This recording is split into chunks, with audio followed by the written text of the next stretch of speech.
बेंगलोर में एक शख्स अपने इंस्टाग्राम पर एक पोस्ट करता है। जो पोस्ट करता है वो एक तस्वीर, एक रील पोस्ट करता है।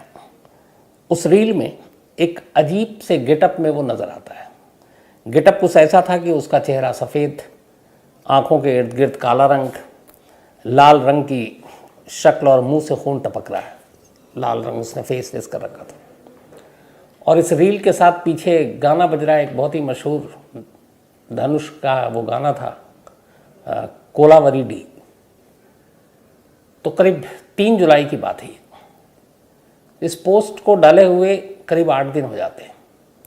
8 दिन के बाद 11 जुलाई की शाम वही शख्स अपने इंस्टाग्राम पे एक और पोस्ट डालता है। इस बार वो जो पोस्ट डालता है उसमें लिखा होता है कि इस दुनिया के लोग हमेशा चापलूस और धोखेबाज होते हैं, इसलिए मैंने इस दुनिया के लोगों को चोट पहुंचाई है। मैं सिर्फ बुरे लोगों को चोट पहुंचाता हूं, मैंने कभी किसी अच्छे लोगों को ठोस नहीं पहुंचाई। ये इंग्लिश में वो अपने इंस्टा के रील पर डालता है। और इस रील के साथ साथ वो एक न्यूज़ की क्लिप भी डालता है।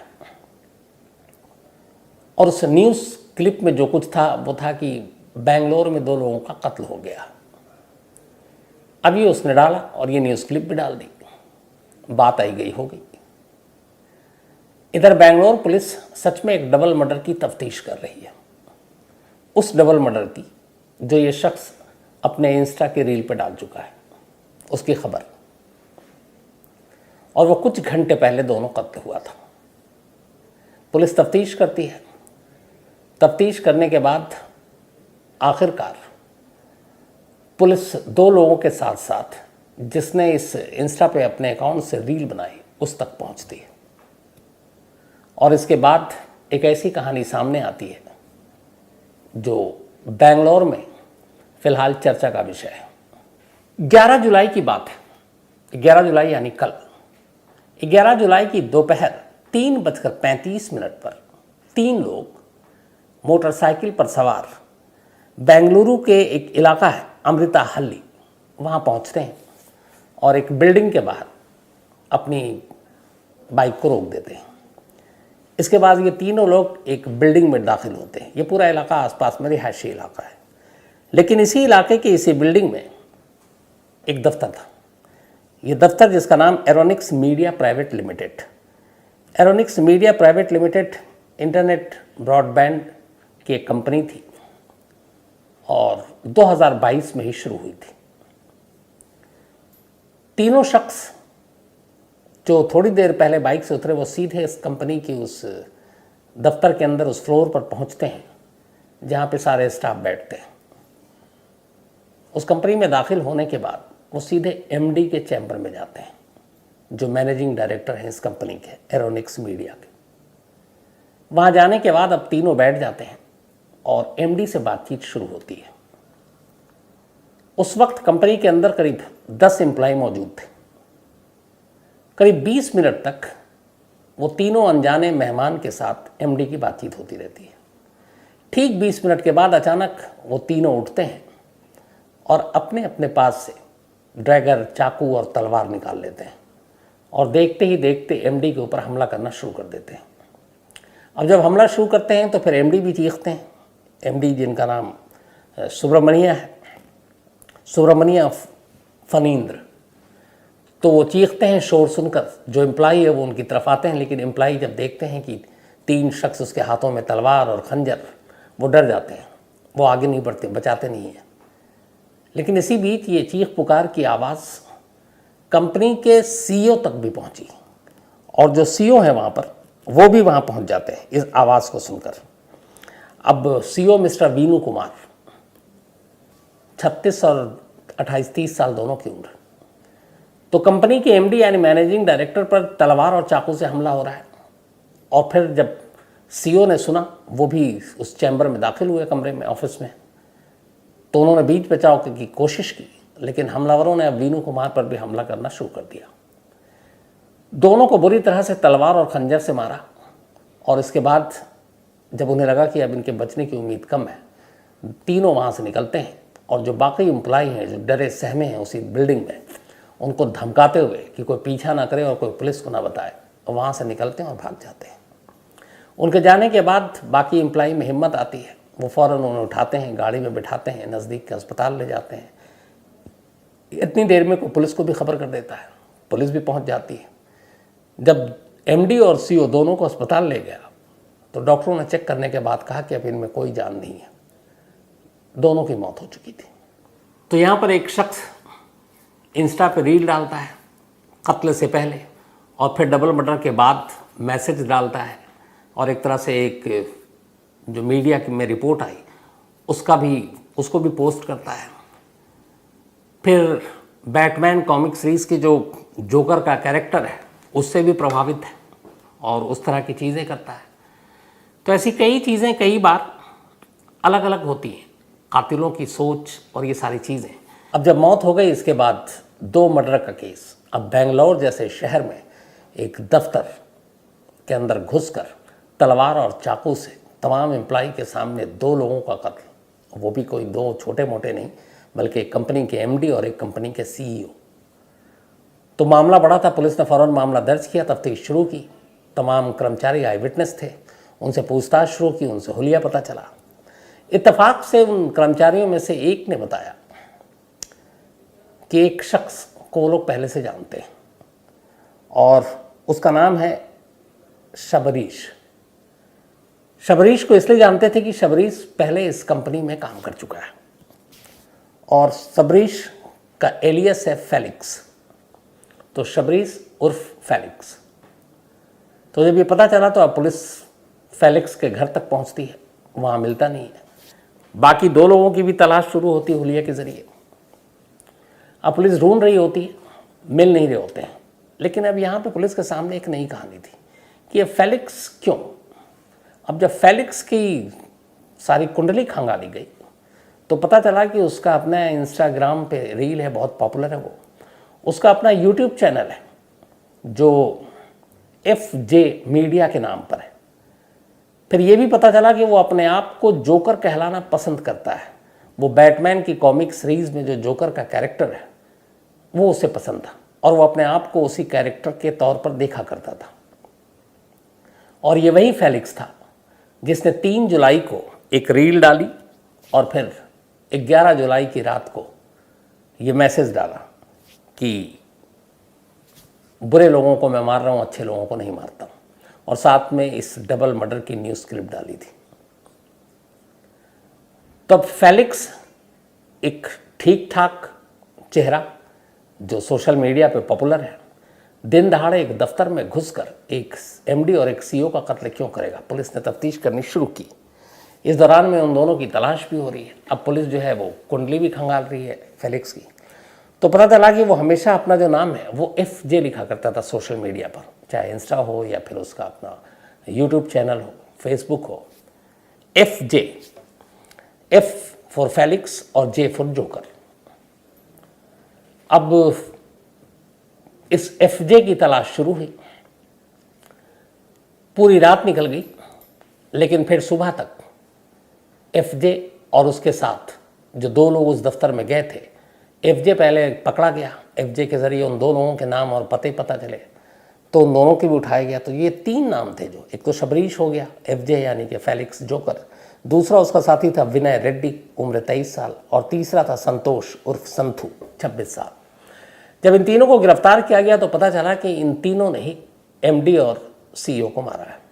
अब एक नई कहानी सामने आई और वो कहानी ये कि पहले शबरीश इसी कंपनी में यानी कि एरोनिक्स मीडिया प्राइवेट लिमिटेड में काम करता था।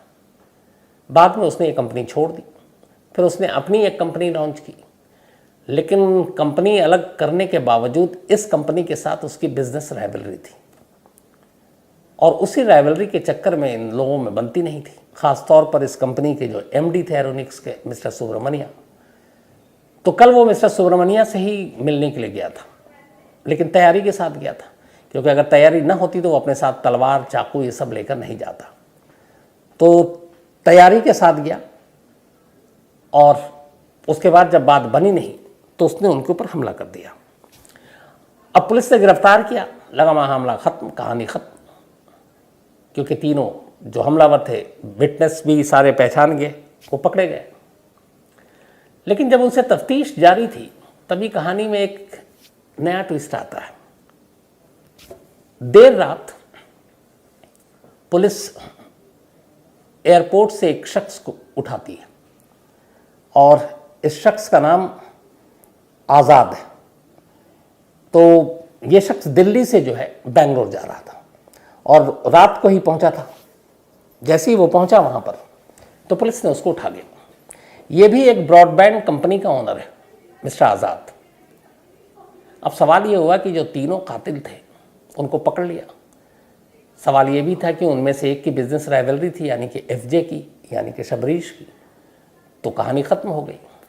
लेकिन फिर ये आज़ाद बीच में कहाँ से आ गया और इसका इस कत्ल से क्या लेना देना था? तो पता चला कि अभी तक ऑफिशियल पुलिस, बेंगलुरु पुलिस ने इसको कंफर्म नहीं किया है, लेकिन खबर यही आ रही है कि दरअसल एफजे यानी कि फेलिक्स और बाकी जो दो उसके साथी हैं, ये मोहरा थे। शायद इन लोगों को सुपारी दी गई थी और सुपारी देने वाला एक दूसरी कंपनी का, सेम कंपनी जिस एरोनिक्स मीडिया लिमिटेड जो काम करती थी, यानी कि इंटरनेट ब्रॉडबैंड, वैसी कंपनी उसकी थी और शायद कंपनी के बीच में आपसी लड़ाई थी। तो आज़ाद ने ही इन तीनों को तैयार किया। आज़ाद ने सबसे पहले फेलिक्स को पकड़ा। फेलिक्स के साथ वैसी ही कंपनी की लड़ाई थी, चूँकि वो पुराना मुलाजिम वहाँ का रहा था, बाद में छोड़ दिया, तो वो आसान शिकार था इस काम के लिए। तो पहले फेलिक्स को पकड़ा गया, फिर फेलिक्स ने दो और लोगों का इंतज़ाम किया, संतोष और विनय का, और इस तरीके से इन तीन लोगों ने प्लान किया और 11 जुलाई को 3:35 पर दफ्तर पहुँचे और वहाँ उस कंपनी के एमडी और सीईओ दोनों को मार डाला। अब आज़ाद को पुलिस ने उठा लिया है। अब कड़ियाँ ये जोड़ दी हैं कि आज़ाद ही अगर इसके पीछे मास्टरमाइंड है और उसने ही फेलिक्स को ये सुपारी दी है, तो इसमें आज़ाद का इंटरेस्ट क्या है? क्या ये सिर्फ बिजनेस राइवलरी है या इसके पीछे की कहानी भी कुछ है?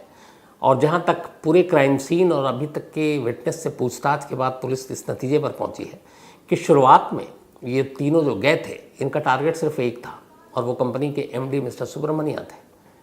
सीईओ बीच में आ गए और इसलिए मारे गए। तो उस एमडी के साथ क्या दुश्मनी? आज़ाद का एमडी से क्या लिंक? आज़ाद शबरीश तक कैसे पहुंचा?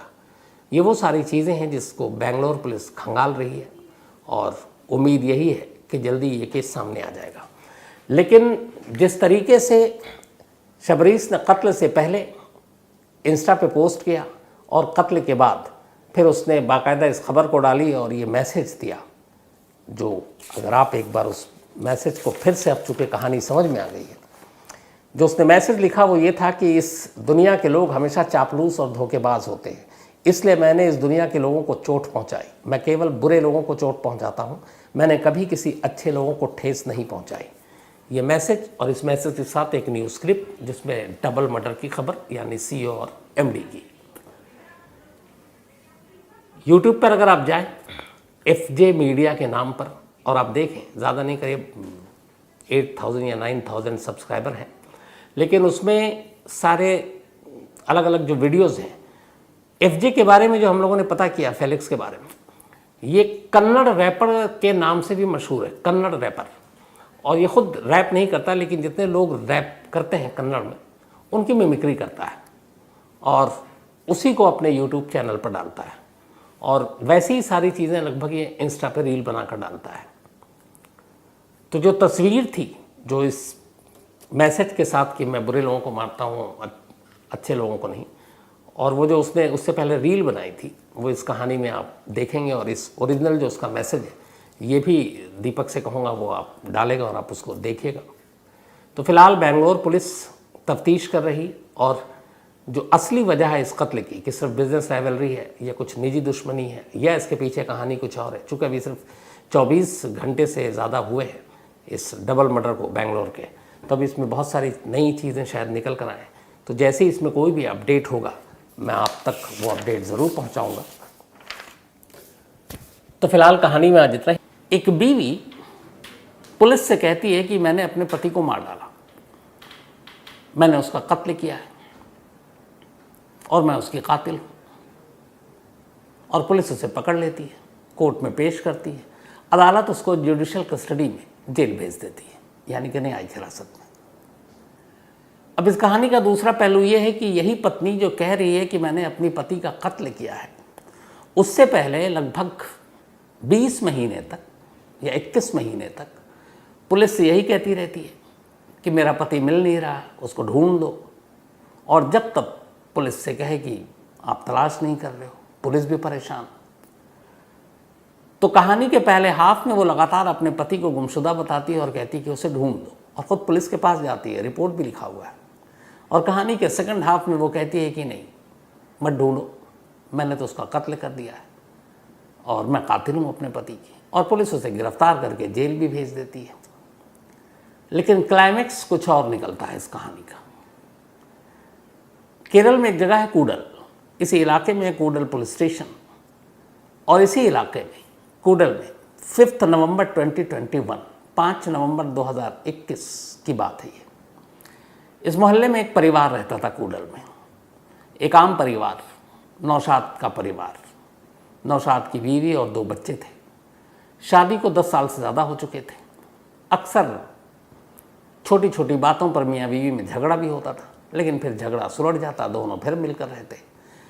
बहुत सारे रिश्तेदार भी इस परिवार के इर्द गिर्द ही रहते थे। 5 नवंबर 2021 की रात नौशाद और उसकी बीवी अफसाना में एक बार फिर झगड़ा हुआ।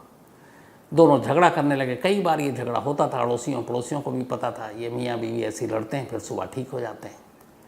लेकिन उस रात ऐसा हुआ नहीं। उस रात झगड़ा हुआ, नौशाद ने बीवी पर हाथ उठाया, अफसाना ने भी पलट कर नौशाद पर हाथ उठाया। तब तक आस पड़ोस में रहने वाले अफसाना के कुछ रिश्तेदार भी वहाँ पहुँच गए। उन्होंने देखा कि नौशाद बीवी पर हाथ उठा रहा है, उन्हें गुस्सा आया। अब अफसाना के साथ वो लोग भी लग गए नौशाद को धोने में। अब सब मिलकर नौशाद की धुआंधार पिटाई कर रहे हैं। अब पिटाई करने के बाद नौशाद के सर से कहीं चोट लगी तो खून भी बहने लगा। तो ये आपसी जो लड़ाई होती है, मारा पीटी, वही सब कुछ चल रहा है।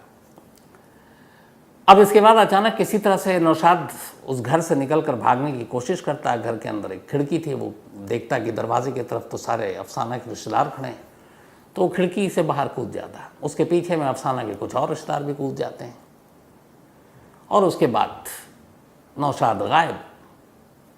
खिड़की के बाहर की कहानी अब अफसाना को पता नहीं। अब बात आई गई हो गई। अब अगला दिन सुबह हुआ, सुबह नौशाद घर नहीं लौटा। अगला दिन फिर एक और बीता, नौशाद घर नहीं लौटा। अब इधर अफसाना जो है वो बड़ी खामोश है कि नौशाद घर नहीं लौटा। उसकी वजह ये थी कि कमरे के अंदर और खिड़की के बाहर ये जो 2 चीज़ें थी, कमरे के अंदर की कहानी तो वो जानती थी, खिड़की के बाहर क्या हुआ वो उसे कुछ पता नहीं था।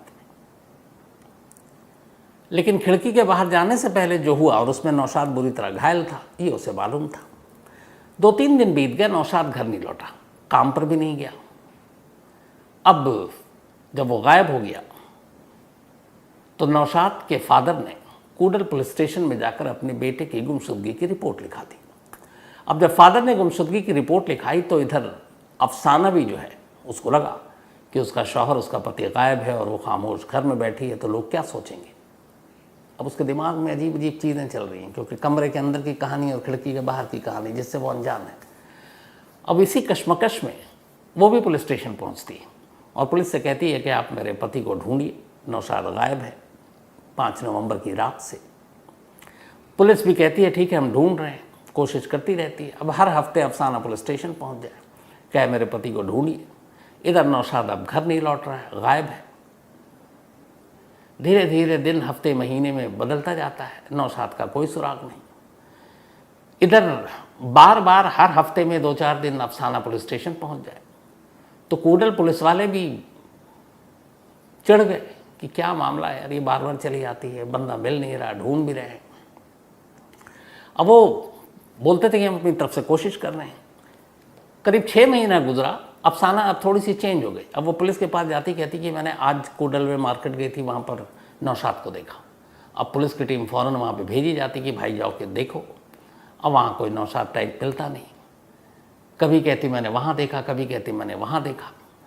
अब पहले तो कि ढूंढो, और उसके बाद अब ये सिलसिला शुरू हो गया कि वो जब तब महीने में 1 आध बार पुलिस स्टेशन पहुँच जाती है, कहती है आज मैंने फ़लाने जगह पर नौशाद को देखा, और नौशाद यहीं कहीं घूम रहा है, जिंदा है। शुरुआत में तो पुलिस गई मेहनत के लिए, ढूंढने के लिए, लेकिन फिर अब ये वही वाली बात हो गई जो शुरुआत में थी कि अब ये बार बार कह रही है मिल नहीं रहा।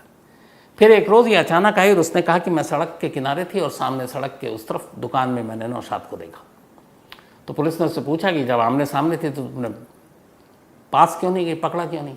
तो उसने कहा मैं सड़क क्रॉस करती उससे पहले गाड़ियाँ आ गई, जब मैं गाड़ी रुकी और मैं सड़क पार की तब तक नौशाद गायब था। अब पुलिस को लगा कि ये परेशान कर रही है, लेकिन कोई एक ठीक ठाक अफसर आया स्कूडल थाने में।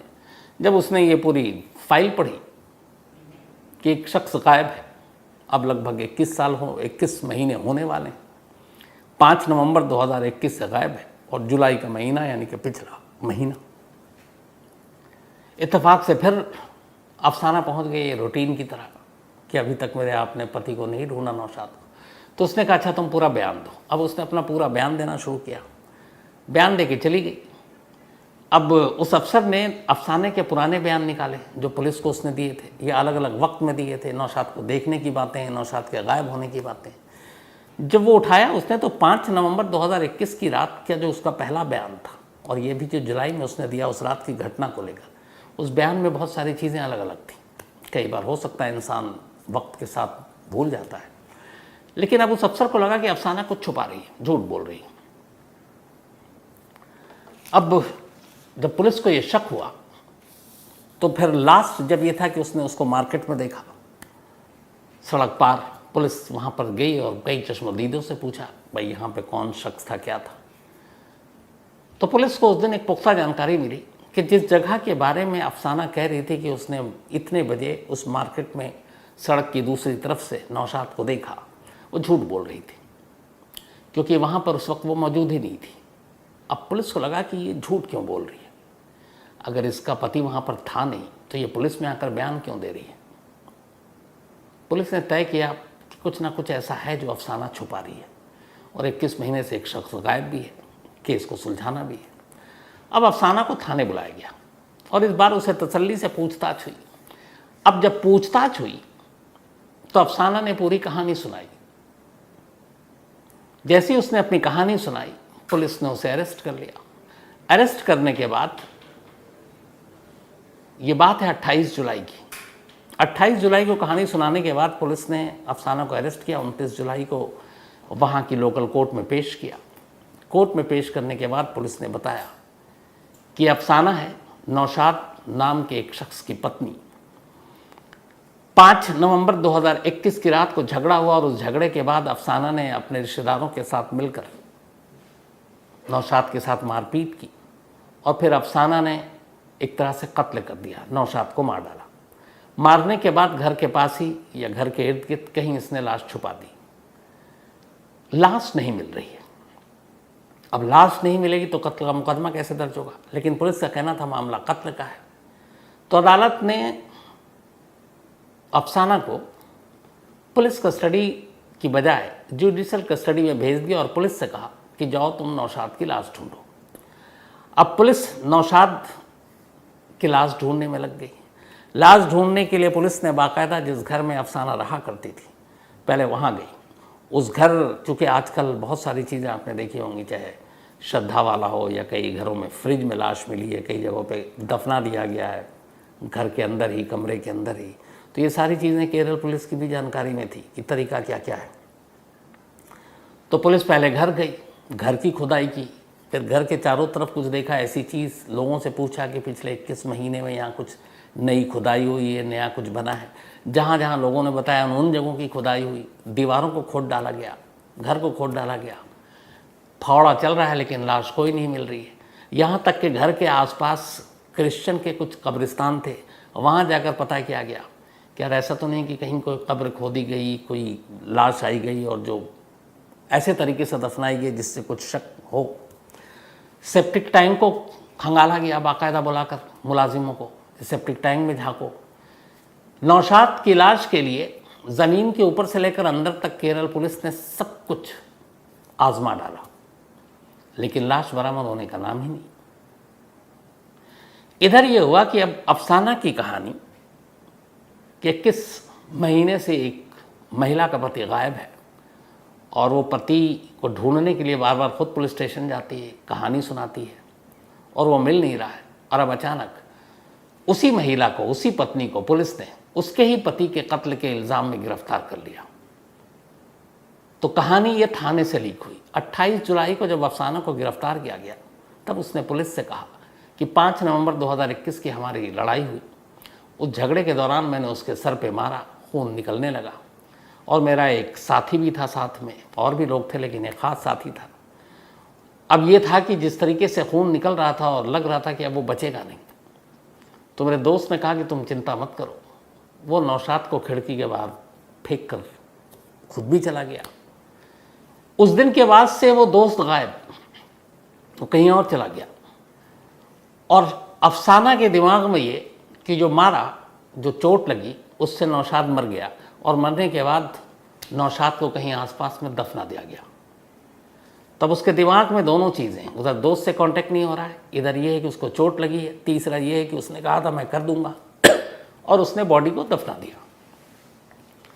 तो कहीं ना कहीं अफसाना के दिमाग और दिल में ये था कि उसने अपने पति को मार डाला है और उसकी लाश दफन हो गई है। और चूंकि वो गायब है और 21 महीने से वो कभी लौट कर नहीं आया, तो शक और यकीन में बदलता गया कि उस रात के झगड़े की वजह से उसके पति की मौत हुई है, तो कत्ल की जिम्मेदार वो है। लेकिन पुलिस शक ना करे उस पर, इसलिए वो बार बार पुलिस स्टेशन जाती और फिर बार बार पुलिस को बताती कि आज मैंने फलाने बाज़ार में नौशाद को देखा, आज मैंने वहाँ नौशाद को देखा, ताकि पुलिस को ये यकीन दिला सके कि देखो नौशाद शायद ज़िंदा है, कहीं आसपास है। तो कत्ल की बात तो सोचे ही नहीं, और फिर जब कत्ल की बात नहीं सोचेगी तो कातिल की बात कहाँ से सोचेगी। लेकिन जब 28 जुलाई को उसका झूठ पकड़ा गया मार्केट में, जिस जगह उसने कहा मैंने नौशाद को देखा, और वहाँ के एविडेंस, सीसीटीवी और बाकी से पता चला कि अफसाना तो उस मौके पे थे ही नहीं, तब उसे लगा कि अब तो झूठ पकड़ा गया। पुलिस ने कहा आप सच बताओ। तब उसने कहा 5 नवंबर को ऐसा हुआ और नौशाद का कत्ल हो गया और उसकी बॉडी कहीं छुपा दी गई। जो मेरे रिश्तेदार वो थे उन्होंने मुझे कुछ बताया नहीं, उन्होंने सब ने कहा खामोश रहो, तो मैं चुप हो गई। लेकिन इन 21 महीनों में मैं ये मान कर चलती रही कि नौशाद का मैंने कत्ल किया है, और इसीलिए पुलिस मुझ तक ना पहुँचे, लोगों को यकीन दिलाने के लिए मैं खुद पुलिस स्टेशन बार बार आती थी, और तो मैंने कत्ल किया, अब मैं एक्सेप्ट कर रही हूँ। और ये उसके बाद वो जेल चली गई। अब ये पुलिस ने सारे खंगाल डाले, लाश ढूंढ रहे हैं, क्योंकि बिना लाश के कत्ल का मुकदमा कैसे चले। खिड़की के बाहर क्या हुआ इसका कोई विटनेस ही सामने नहीं आ रहा है। तो पुलिस के सामने अजीब कश्मकश। उन्होंने अफसाना को अंदर तो किया, बट उन्होंने कहा अभी 302 लगाना बाकी है। 302 यानी कत्ल का मुकदमा तब लगाएंगे जब एक बार लाश हाथ आ जाए। अब लाश हाथ नहीं आ रही और 21 महीने हो चुके। इन 21 महीनों में कभी नौशाद अपने माँ बाप को भी उसने कांटेक्ट नहीं किया, उसने कभी कोई फ़ोन यूज़ नहीं किया, क्योंकि वैसे भी वो मोबाइल यूज़ ही नहीं करता था। तो बिना मोबाइल के अगर वो ज़िंदा है तो उसका लोकेशन कहाँ ढूंढे। तो ये सारी चीज़ें चल रही थी, और पुलिस का ये था कि लाश मिले तो 302 में अफसाना के ऊपर केस कर दें।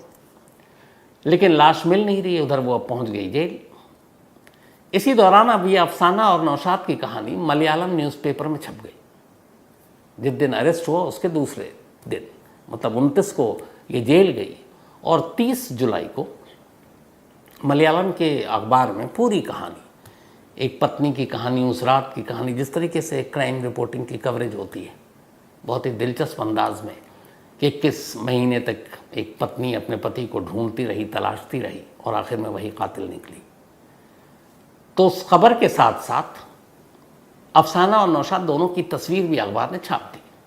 अब जब तस्वीर छपी तो इस कूडल से करीब 130 किलोमीटर दूर, जहां नौशाद और ये रहते थे, 130 किलोमीटर दूर एक दूसरा कस्बा, एक दूसरा डिस्ट्रिक्ट, वहाँ कुछ लोग अखबार पढ़ रहे थे।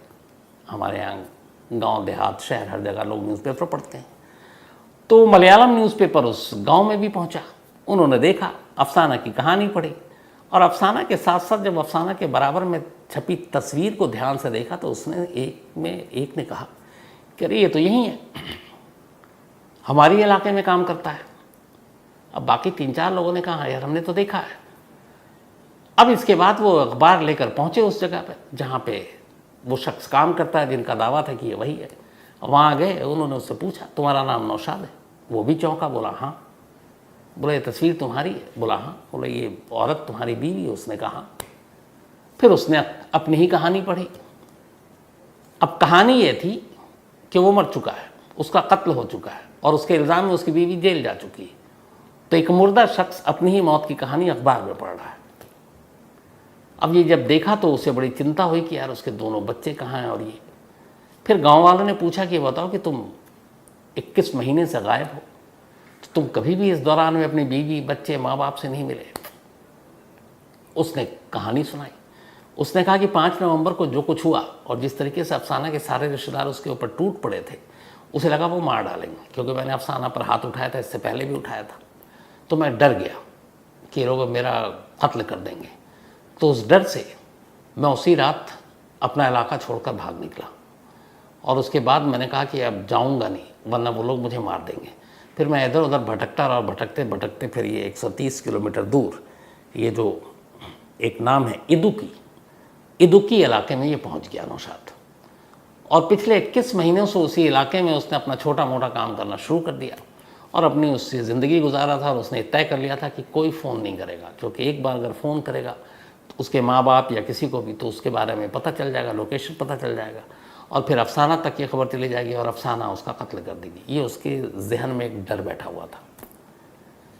अब जब खबर पढ़ा गया तो उसे लोगों ने कहा कि भाई ऐसा ऐसा मामला, कम से कम घर जाओ। फिर उसने देखा बीवी जेल में है। उसने कहा चलो जेल में है तो अभी मैं सुरक्षित हूँ। वो वापस अपने इलाके पहुँचता है, कूडल। अब वहाँ पहुँचता है तो उसके घर वाले, रिश्तेदार, उसके माँ बाप देखकर भौंचक्के कि जिसके कत्ल के इल्ज़ाम में जिसकी बीवी अंदर है वो तो सामने साक्षात खड़ा है। अब ये बात मोहल्ले से होते हुए पुलिस तक पहुंची।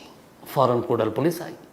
उसने फिर चेक किया कि हाँ भाई तुम ही हो। उसने कहा हाँ मैं ही नौशाद हूँ, यही मेरी पत्नी है अफसाना, 5 नवंबर की बात ये थी, ये सब कुछ हुआ था, सब सच है और मैं डर से भाग गया था और मैं यहीं इस शहर से सिर्फ 130 किलोमीटर दूर छुपा हुआ था।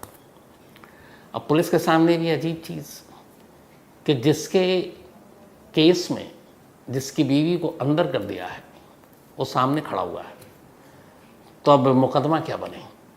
पुलिस ने फ़ौरन एक स्टेटस रिपोर्ट अगले ही दिन कोर्ट में दी और कोर्ट में देने के बाद जिस दिन दिया, सुबह दोपहर को अफसाना ज़मानत पर बाहर। तो अब अफसाना भी बाहर है, ये जो नौशाद है वो भी बाहर है और पुलिस अब इस केस में जो भी सारी चीज़ें हैं, जो धाराएं हैं, उन सबको ख़त्म करेगी। और क्या धाराएं जुड़ेंगी अफसाना को लेकर, ये सारी चीज़ें, मारपीट करना, टॉर्चर करना, या उस रात जो हुआ, अगर नौशाद कंप्लेन करता है तो अफसाना और उसके रिश्तेदारों के खिलाफ केस बनता है। लेकिन अभी तक नौशाद ने कोई केस नहीं किया। तो नौशाद भी बाहर, अफसाना भी बाहर। तो इस कहानी का अफसाना फ़िलहाल इतना ही। अब इसमें जो अपडेट होगा आपको ज़रूर बताऊँगा। छत्तीसगढ़ अपना एक स्टेट, वहाँ की ये कहानी है। छत्तीसगढ़ पुलिस ने एक ऑपरेशन चलाया, उसका नाम दिया ऑपरेशन मुस्कान। अब इस नाम से ही पता चलता है मुस्कान। असल में ये ऑपरेशन वो ऑपरेशन था कि जिसके ज़रिए लंबे वक्त से गायब, गुमशुदा बेटियों, बड़ी लड़कियां, महिलाएं, ये जो गायब थीं और जिनका कोई सुराग नहीं मिल रहा था और लंबा वक्त हो गया उनकी केस फाइल को बंद हुए हुए, तो ऐसे केस फाइल को खोलें और उन गुमशुदा लोगों को ढूंढा जाए। मार्च 2023 की बात है। हर डिस्ट्रिक्ट, हर थाने को ये पैगाम भेज दिया गया कि ऑपरेशन मुस्कान के तहत आप पुराने केस जो 5, 10, 15 साल हो गए हैं, 20 साल हो गए, आप उसको दोबारा रीओपन कीजिए और उसमें जो भी नई इन्वेस्टिगेशन है वो कीजिए। ऐसे ही एक केस मैंने आपको इससे पहले भी सुनाया था, ऑपरेशन मुस्कान एक सक्सेसफुल ऑपरेशन। तो इसी तरीके से छत्तीसगढ़ में ऑपरेशन मुस्कान के तहत अब पुरानी फाइलें खुलनी शुरू हो गई हर अलग अलग थानों में। तो कोरबा डिस्ट्रिक्ट में छत्तीसगढ़ के एक थाना पड़ता है जिसका नाम है कुसमुंडा पुलिस स्टेशन। ये कोरबा ज़िले में आता है। तब ऊपर से आदेश आला पुलिस अफसरों के इस थाने तक भी पहुंची। अब थाने के लोग भी, उन्होंने कहा चलो भैया पुरानी फाइल खोलते हैं। तो ऐसे केसेस जो कम से कम 5 साल हो गए और 5, 10, 15 और उसका कोई भी अंजाम या किसी नतीजे तक नहीं पहुंचे, अब पुलिस ने खोलना शुरू किया। तो सारी फाइलें वहाँ के लोकल जो एसपी और एसएसपी हैं उनके पास भेजी गई, हर थाने से मंगाकर फाइलों के अंबार लग गए। अब उनमें से उन्होंने शॉर्टलिस्ट किया और हर एक को अलग अलग फाइल के हिसाब से जो देखते और कहा कि इसकी जिम्मेदारी है, इसको जांच करो। उन्हीं फाइलों के ढेर में कोरबा डिस्ट्रिक्ट के इस जो कुसमुंडा पुलिस स्टेशन है, एक फाइल एसएसपी साहब की नज़रों के सामने से गुजरी। जब उन्होंने देखा, पूरी फाइल पढ़ी, तो पढ़ते उन्हें लगा कि इस केस में शायद पुलिस ने अपना काम ईमानदारी से नहीं किया। इस केस की जिस तरीके से जांच होनी चाहिए वो जांच नहीं की। अगर इस केस की जांच की जाए तो शायद ये केस सॉल्व हो जाएगा। ये केस था 24-25 साल की एक न्यूज़ एंकर सलमा सुल्ताना का। सलमा सुल्ताना छत्तीसगढ़ की रहने वाली, इसी कोरबा डिस्ट्रिक्ट में, इसी कुसमुंडा इलाके में। वो एक लोकल केबल पे जो न्यूज़ चैनल आते हैं उस पर वो एंकरिंग किया करती थी और न्यूज़ पढ़ा करती थी। अब जब ये केस फाइल सामने आई तो जो पूरी कहानी थी उस वक्त सलमा सुल्तान की, एक सलमा सुल्तान दूरदर्शन में बहुत नामी अपने ज़माने में एंकर रह चुकी हैं, बट इनका नाम सलमा सुल्ताना है, तो क्या पता वहीं से शायद प्रेरणा लेकर एंकर बनी हो। 21 अक्टूबर 2018, 21 अक्टूबर 2018, यानी 5 साल पहले की बात है। उस फाइल में लिखा था कि 21 अक्टूबर 2018 को सलमा सुल्तान गायब हो गई और उसके बाद उनको किसी ने नहीं देखा, न घर वालों ने, न पड़ोसियों ने, किसी ने नहीं। अच्छा, घर से भी वो, चूंकि बाकी घर वाले थोड़ी दूर रहा करते थे, वो अपना कोरबा के इस इलाके में और अपना न्यूज़ एंकरिंग की दुनिया में, जर्नलिज्म में किस्मत आजमा रही थी। तो शुरुआत में उसकी गुमशुदगी पे बहुत लोगों ने, घर वालों ने ध्यान नहीं दिया, क्योंकि इससे पहले भी वो अक्सर बाहर जाया करती थी। लेकिन अक्टूबर के बाद नवंबर आ गया, फिर दिसंबर आ गया, उसके बाद जनवरी आ गई, 3 महीने गायब। 3 महीने में घर वालों ने कुछ खबर लेने की भी कोशिश की, लेकिन न फ़ोन पे बातचीत, न कुछ। 20 जनवरी 2019, 20 जनवरी 2019 को सलमा सुल्ताना के वालिद यानी उनके पिता की मौत हो जाती है। अब मौत हो गई, सारे रिश्तेदारों को खबर दी गई, तमाम परिचितों को खबर दी गई। अब ये उम्मीद थी कि शायद सलमा सुल्ताना अपने वालिद की मौत पर आखिरी उनको जो रस्म है, तस्वीन करना है, दफनाना है, उस वक्त तो आएगी वो। लेकिन लोग तब हैरान रह गए जब बाप की मौत हुई और सलमा सुल्तान फिर भी नहीं लौटी। अब रिश्तेदारों को लगा कि कुछ गड़बड़ है, वरना एक बेटी को उसके बाप की मौत की खबर दी जाए और वो ना आए आखिरी वक्त में, ऐसा मुमकिन नहीं है। तो इसी के बाद ये 20 जनवरी 2019 की बात है। अभी तक कोई पुलिस में रिपोर्ट नहीं है सलमा की गुमशुदगी की, लेकिन जब वो अपने पिता की मौत के वक्त भी नहीं आई तो फिर रिश्तेदारों ने कुसमुंडा पुलिस स्टेशन में जाकर गुमशुदगी की रिपोर्ट लिखा दी कि आखिरी बार उसको अक्टूबर में देखा गया था, 20-21 को। उसके बाद से सलमा सुल्ताना का कोई पता नहीं है। इवन उसके फादर की डेथ हो गई, वो फिर भी नहीं आई। कुसमुंडा थाने ने रिपोर्ट लिखी, छानबीन की, जितने भी लोग थे बहुत सारे लोगों से पूछताछ भी की, लेकिन कोई सुराग नहीं ढूंढ पाई। फिर धीरे धीरे पुलिस ने यह भी कहा कि चलो अब इतना वक्त हो चुका है, उनका भी वो हट गया कि कहीं चली गई होगी और अब ढूंढने का कोई फ़ायदा नहीं। तो पुलिस का रवैया ऐसे ही था, टाल मटोल वाला। धीरे धीरे वक्त बीतता रहा और कुसमुंडा पुलिस स्टेशन की उस फाइल पर धूल चढ़ती रही। सलमा सुल्ताना का कोई सुराग नहीं। घर वालों को भी लगा कि वो कहीं चली गई है। पुलिस ने भी कहा कि हटाओ, कोई ऐसा मामला भी नहीं है जो लगे कि हाई प्रोफाइल है। मीडिया भी पीछे नहीं पड़ी है कि चलो ढूंढें। धीरे धीरे वक्त बीतते बीतते 5 साल हो गए। 5 साल के बाद 2023 आया, यही साल, और मार्च में छत्तीसगढ़ की पुलिस ने ऑपरेशन मुस्कान नाम से एक अभियान छेड़ा, एक कैंपेन कि गुमशुदा लड़कियों को ढूंढते हैं। और इत्तेफाक से इस कैंपेन के तहत सलमा सुल्ताना की 5 साल पुरानी यह फाइल कोरबा डिस्ट्रिक्ट के एसएसपी और एसपी के हाथ में लगी। और अब उन्होंने जब ये फाइल पढ़ी और डिटेल पढ़ी तो उन्होंने कहा कि चलो अब इस केस को फिर से इन्वेस्टिगेट करते हैं। अब दोबारा तफ्तीश शुरू हुई। सबसे पहले सलमा सुल्तान के तमाम रिश्तेदारों से पूछताछ हुई, पड़ोसियों से पूछताछ हुई, फिर उसके परिचित दोस्तों से पूछताछ हुई। इस दौरान में पता चला कि सलमा सुल्ताना का एक दोस्त हुआ करता था जो एक जिम का ओनर भी था और वो जिम इंस्ट्रक्टर भी था। मधुर साहू उसका नाम था। तो मधुर साहू के साथ भी उसकी दोस्ती थी। लेकिन इन तमाम पूछताछ और इन्वेस्टिगेशन के बाद चूंकि 5 साल हो गए, पुलिस को कोई कामयाबी नहीं मिली, ना ही सलमा सुल्तान की कोई खबर मिली। उसकी जितनी भी दोस्त हैं जो कोरबा या छत्तीसगढ़ से बाहर, MP, राजस्थान, दिल्ली, उन सबको भी टटोल लिया गया, पूछ लिया गया। बट हैरानी की बात यह थी कि पिछले 5 सालों में किसी भी शहर में कहीं भी कोई भी ऐसा चश्मदीद नहीं मिला जो ये बताए कि उसने सलमा सुल्ताना को देखा है। तो जब ये आया कि किसी ने भी देखने का दावा नहीं किया, तो पुलिस को लगा मामला गड़बड़ है। इसका मतलब है कि हो सकता है सलमा सुल्ताना भी इस दुनिया में ही ना हो। लेकिन ऐसा हुआ है तो फिर वो कौन हो सकता है और कोई क्यों मारेगा? और दूसरा, अगर वो गायब होगी तो इतने लंबे वक्त तक कोई भी अपने घर वालों से गायब नहीं होगा। घर वालों से पूछताछ में ये भी पता चला कि कोई ऐसा इशू, कोई ऐसा झगड़ा जिसकी वजह से वो रूठ कर चली गई, पता चला ऐसी कोई बात नहीं थी। तो तमाम तफ्तीश तो जारी है, दोबारा फाइल भी खुल गई, लेकिन सलमा सुल्ताना की सच्चाई सामने नहीं आ रही। अब आला पुलिस अफसरों ने जो अब तक के अपडेट थे, मार्च के बाद जब तफ्तीश शुरू हुई, उन सारी चीज़ों को देखना शुरू किया, सारी चीज़ें, सारे कागजात, सारी बातें उन्होंने पढ़ा। उसमें भी ऐसी कोई जानकारी नहीं मिली, कहीं कोई शक नहीं। लेकिन तभी इस केस फाइल को और ये जो दोबारा पूछताछ हुई, उन सभी चीज़ों में पुलिस को एक इन्फॉर्मेशन मिलती है, उसी में जो 5 साल से पड़ा हुआ, वो ये है कि सलमा सुल्ताना ने अपनी गुमशुदगी से कुछ वक्त पहले एक यूनियन बैंक से लोन लिया था। अब इसमें पुलिस को लगा कि लोन लिया होगा, इसमें क्या खबर, तो लोन लिया था। उसके बाद वो गायब हो गई। जो आला पुलिस अफसर थे उन्होंने कहा कि यार ये लोन लिया, उसके बाद फिर क्या हुआ, क्योंकि वो गायब है। तो एक टीम को भेजा गया बैंक, यूनियन बैंक, कि जाओ और जाकर पता करो कि यूनियन बैंक में ये लोन, इसकी क्या है स्टेटस।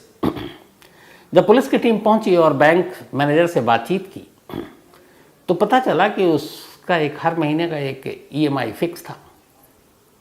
और हैरत की बात यह थी कि अक्टूबर 2018 में सलमा सुल्ताना गायब हुई, लेकिन जिस महीने ये बात अभी की है, मई जून की, मतलब 2-3 महीने पहले, बैंक मैनेजर ने कहा कि एक भी ऐसा महीना नहीं बीता जब उसका EMI वक्त पर न आया। यानी 5 साल से एक लड़की गायब है और उसने एक लोन ले रखा है, और उस लोन की EMI हर महीने पाबंदी से जो डेट है उस डेट तक पहुंच रही है। अब यहाँ पुलिस के कान खड़े हुए कि ये कैसे हो सकता है। पुलिस वाले ने आकर रिपोर्ट दी कि सर एक बैंक में लोन था और वो लोन अब भी चालू है और बाकायदा EMI भरा जा रहा है। अब पुलिस ने पता किया कि घर वाले तो नहीं भर रहे हैं। पता चला घर वालों को तो इस लोन के बारे में मालूम ही नहीं था। फिर पुलिस की टीम दोबारा बैंक पहुंची और पता किया कि जो लोन भरा जा रहा है ये किस अकाउंट से आ रहा है, पैसे हर महीने कौन डाल रहा है। तो अब की बार जब ये वहाँ पहुंची पुलिस, तो पता चला कि ये जो सलमा सुल्ताना का लोन है, ये गंगा श्री जिम का नाम है, जिम है जिसका नाम है गंगा श्री जिम। तो गंगा श्री जिम के नाम पर हर महीने ये चेक जमा होता है, जो EMI के जितना भी रकम है। अब पुलिस को लगा कि 5 साल से एक लड़की गायब और रिश्तेदारों के अलावा मतलब हटकर एक जिम की तरफ से EMI भरा जा रहा, तो इसके पीछे कनेक्शन क्या है। अब पुलिस की टीम जिम पहुंची, पता किया कि भैया जिम का ओनर कौन है। उन्होंने कहा अभी है नहीं, तो उन्होंने कहा पुलिस स्टेशन भेज देना उसको कुसमुंडा। अब अगले दिन भी वो बंदा नहीं पहुंचा। अब पुलिस को हुआ डाउट कि अभी तक यहीं था, अब कहाँ है। अब पुलिस उसके पीछे लगी। उसका नाम था मधुर साहू, लेकिन वो हाथ ही ना आए। अब वो भाग गया। अब पुलिस को लगा कि कुछ ना कुछ इस EMI और सलमा सुल्ताना का कनेक्शन है आपस में, और इस मधुर साहू का भी, क्योंकि अब तक ये 5 साल से यहीं था। लेकिन जैसे ही पुलिस की टीम पहली बार उसके जिम में पहुंची, वो अगले दिन गायब। अब पुलिस की टीम ने कहा कि चलो इसके नंबर निकालो। अब मधुर साहू के CDR 5 साल पुराने के खंगालने शुरू हुए, तो पता चला 5 साल पहले उसके और जो सलमा सुल्तान के नंबर थे जो CDR, वो दोनों मैच कर रहे थे, खूब बातें होती थी। अब ये हो कि इन दोनों का कनेक्शन है। अब पुलिस की टीम मधुर साहू के पीछे ज़ीरो इन कि उसको ढूंढा जाए। कोशिश करते करते आखिरकार इसी अगस्त में, अभी पिछले हफ्ते, पुलिस को कामयाबी मिली मधुर साहू तक पहुंचने में और पुलिस ने मधुर साहू को गिरफ्तार कर लिया। गिरफ्तार किया, पहले हिरासत में लिया क्योंकि कोई सबूत तो था नहीं। अब उससे पूछताछ शुरू हुई। जब उससे पूछताछ शुरू हुई तब उसने पूरी एक कहानी बताई। कहानी ये थी कि जो सलमा सुल्ताना वो एक न्यूज़ एंकर थी और अपने आप को फिजिक मेंटेन रखने के लिए उसने जिम ज्वाइन किया था और ये जिम जो था इसी मधुर साहू का था। तो जिम आने जाने के दौरान वो उसका इंस्ट्रक्टर भी था। दोस्ती हो गई, फिर दोस्ती के बाद दोनों में प्यार हो गया। अब सलमा सुल्ताना और मधुर ये दोनों एक दूसरे से प्यार करने लगे। धीरे धीरे वक्त बीता। कुछ वक्त के बाद सलमा सुल्ताना ये शुरू से थी कि वो शादी करेगी तो मधुर से। अब उसने उसके शादी की जिक्र छेड़ी, वो टालता रहा, वो जिक्र करती रही। धीरे धीरे अब सलमा ने उसके ऊपर दबाव डालना शुरू किया। इसी बीच पता चला कि मधुर साहू का इस जिम में आने वाली कई और लड़कियों के साथ भी संबंध है। ये बात सलमा तक पहुंची, वो नाराज़ हुई और फिर उसने कहा कि वो उसकी पोल खोल देगी। और इसी के बाद 21 अक्टूबर 2018 मधुर साहू अपने 2 दोस्तों के साथ, जिनमें से एक का नाम कौशल और दूसरे का नाम अतुल, सलमा चूँकि घर में अकेली रहती थी, वहाँ पहुँचे और उसका गला दबा दिया। गला दबाकर उसे मार डाला।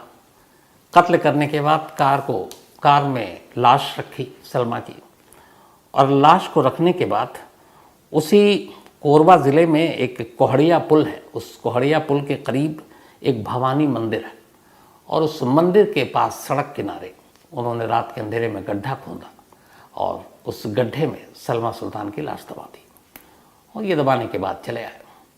अब चूँकि उसका घर से वैसे भी बहुत कम वास्ता था सलमा का और कई बार वो कोरबा से बाहर भी गई थी, तो घर वालों को लगा कि शायद वो कहीं गई है रिपोर्टिंग के लिए या कुछ और घर में पिता थे, फादर। तो 2-3 महीने जब वो नहीं आई तो उन्हें बहुत कुछ अजीब लगा नहीं, लेकिन हाँ जब 20 जनवरी को फादर की डेथ हुई और तब भी नहीं आई, तब उन्हें डाउट हुआ और उसके बाद उन्होंने फिर जनवरी 2019 में पुलिस में रिपोर्ट लिखाई। लेकिन पुलिस ने अपना वही लापरवाही भरा रवैया दिखाया और केस की जांच की नहीं थी।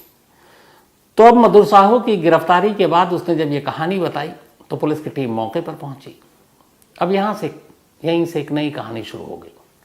अब मौके पर पहुंची तो जहाँ जहाँ उसने बताया कई गड्ढे खोद डाले पुलिस ने, बाकायदा जेवीसी मशीन मंगाई, उससे भी गड्ढे खोदे गए, कोई फ़ायदा नहीं। कई बार वो बताते हमने यहाँ पे हमने दफनाया, यहाँ दफनाया, यहाँ दफनाया, और पुलिस बेचारे मजदूरों को लेकर, गाड़ियों को लेकर, और वो गड्ढे ही खोदने का काम करती रही। अब यहाँ ये भी था 5 साल पुराना मामला, लाश ना मिले तो फिर क्या प्रूफ है कि सलमा सुल्ताना इस दुनिया में नहीं है और यही इन तीनों के कातिल है। तो पुलिस के लिए ज़रूरी था कि सलमा सुल्ताना की पहले तो जो बची खुची लाश है उसका DNA के ज़रिए साबित करें कि सलमा सुल्ताना ही है जिसका कत्ल मधुर ने किया है। तो कई जगह पे कई दिनों तक पुलिस से मशक्क़त करवा डाली मधुर ने, बड़े बड़े गड्ढे खोदे गए, कोई सुराग नहीं। अब जाकर उसने एक सच बताया। उसने बताया कि जिस जगह उसने लाश दफनाई थी वो सड़क का एक किनारा था और उस वक्त सिंगल लेन सड़क थी वो। लेकिन अब चूँकि 5 साल का अरसा बीत गया, उस सिंगल लेन सड़क को 4 लेन की सड़क बनाई जा चुकी और वो नेशनल हाईवे से जुड़ गया। अब नेशनल हाईवे है वो, 4 लेन की सड़क है और ये बना है अभी मुश्किल से 2 से 3 साल के अंदर। अब कातिलों का कहना है कि उसने लाश इसी जगह नीचे दफनाई है। अब वो उस वक्त का सारा जो कंस्ट्रक्शन था वो बिल्कुल डिफरेंट हो गया है। अब जिस जगह कातिल कह रहे हैं हमने सलमा सुल्ताना को दफन किया है उसके ऊपर नेशनल हाईवे है। अब वो कहाँ पे एग्जैक्ट उसको दफनाया है, क्योंकि पूरा नेशनल हाईवे तो आप खोद नहीं सकते, ट्रैफिक जाम हो जाएगा दोनों तरफ से और वो बहुत चलता फिरता ट्रैफिक है उस रूट पर। तो पुलिस ने कहा कि खुदाई करूं उसके लिए इजाज़त लूँ, उससे पहले कुछ और काम करते हैं। तो उसके चक्कर में अब जो पुलिस है वो अलग अलग टेक्नोलॉजी के ज़रिए, आजकल बहुत सारी ऐसी चीज़ें आती हैं जिससे ज़मीन के अंदर कहाँ क्या है आप मशीनों से पता कर सकते हैं।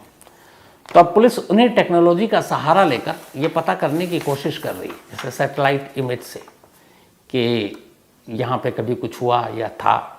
स्क्रीनिंग एक मशीन आती है उसके थ्रू कि हाँ यहाँ पर अंदर में कुछ है कि नहीं। थर्मल इमेजिंग उसके ज़रिए, ये सब भूगर्भ जो विशेषज्ञ हैं और ये सारी चीज़ें हैं। ग्राउंड पेनेट्रेशन इसके ज़रिए कि इसके अंदर क्या है, इसमें बहुत सारे एक्सपर्ट इन सब चीज़ों का सहारा लेते हैं।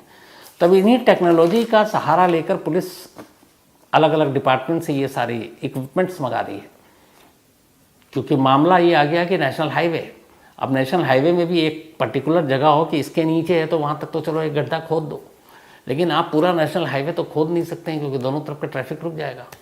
तो पहले इन मशीनों के ज़रिए पुलिस ढूंढने की कोशिश कर रही है कि जिस जगह ये लोग बता रहे हैं उस जगह ज़मीन के अंदर सचमुच कुछ ऐसी चीज़ है कि नहीं, वो इमेज आ जाएगी सामने। दूसरा, अब पुलिस कोर्ट पहुंच गई है और कोर्ट पहुंचकर उन्होंने एक अर्जी दी है कि देखिए हम अभी तो कोशिश कर रहे हैं कि शायद नेशनल हाईवे की खुदाई ना करना पड़े, हम बाकी जो थर्मल इमेज, सैटेलाइट इमेज, इन सारी चीज़ों से, लेकिन अगर हम कामयाब नहीं हुए तो जो कातिल बता रहा है उस जगह पर हमें खुदाई करनी पड़ेगी, तो इसलिए नेशनल हाईवे की खुदाई की इजाज़त दी जाए। अब ये कोर्ट इसकी इजाज़त कब दे भी ना दे मालूम नहीं, लेकिन इस बात की भी क्या गारंटी कि अगर वो कोर्ट दे दे और उस नेशनल हाईवे में उस जगह खुदाई हो जहाँ वो बता रहे हैं और वो वही जगह हो, क्योंकि वहाँ पे भी झूठ बोल सकते हैं। इससे पहले भी वो कई जगह बता चुके हैं जहाँ पुलिस खुदाई में मतलब हफ्तों लगा चुकी है, पर मिला कुछ नहीं है। तो अब ये केस यहाँ पर आकर खड़ा हुआ है ऑपरेशन मुस्कान के तहत कि 5 साल के बाद सलमा सुल्ताना की सच्चाई तो सामने आ गई इन 3 कातिलों की वजह से, लेकिन सलमा सुल्तान की लाश कहाँ है ये भी इस वक्त इस दुनिया में सिर्फ यही 3 जानते हैं। अब ये तीनों क्या खेल खेल रहे हैं, क्या चाल चल रहे हैं पुलिस से, ये पता नहीं, क्योंकि उन्हें भी शायद कानून की थोड़ी सी कमज़ोरियाँ पता है। क्योंकि यहाँ ये है कि सलमा का ना तो कोई ब्लड स्टेन, ब्लड सैंपल कुछ है ही नहीं, तो एक टोटली ये जो कहानी है सर्कमस्टेंशियल एविडेंस पर है, यानी परिस्थिति जन्य जो होता है साक्ष्य उसके ऊपर है। तो कल को कोर्ट में क्या होगा ये भी नहीं मालूम। तो इसलिए कोरबा पुलिस के लिए ज़रूरी है कि सलमा सुल्ताना जहाँ पे भी दफन है उसकी लाश का कोई ना कोई ऐसा हिस्सा, सुराग या सबूत के तौर पर बाहर निकाला जा सके, जिससे ये कोर्ट में साबित किया जा सके कि उसकी मौत हो चुकी है और उसका कत्ल इन तीनों ने किया, और फिर उस हिसाब से इन तीनों को सज़ा दिलाई जा सके। लेकिन ये सारी चीज़ें डिपेंड करती हैं उस लाश पर। अब देखना यह है कि क्या एक लाश को ढूंढने के लिए एक नेशनल हाईवे की खुदाई होगी, और खुदाई होती है तो क्या सचमुच वहीं वो लाश होगी, या इस बार भी ये तीनों पुलिस को गुमराह कर रहे हैं। लेकिन हाँ, जो कोरबा पुलिस के सोर्सेज उनका मानना है कि ये तय है कि सलमा सुल्ताना अब इस दुनिया में नहीं है। तो इसमें जो भी अपडेट होगा मैं आपको आने वाले वक्त में ज़रूर दूंगा।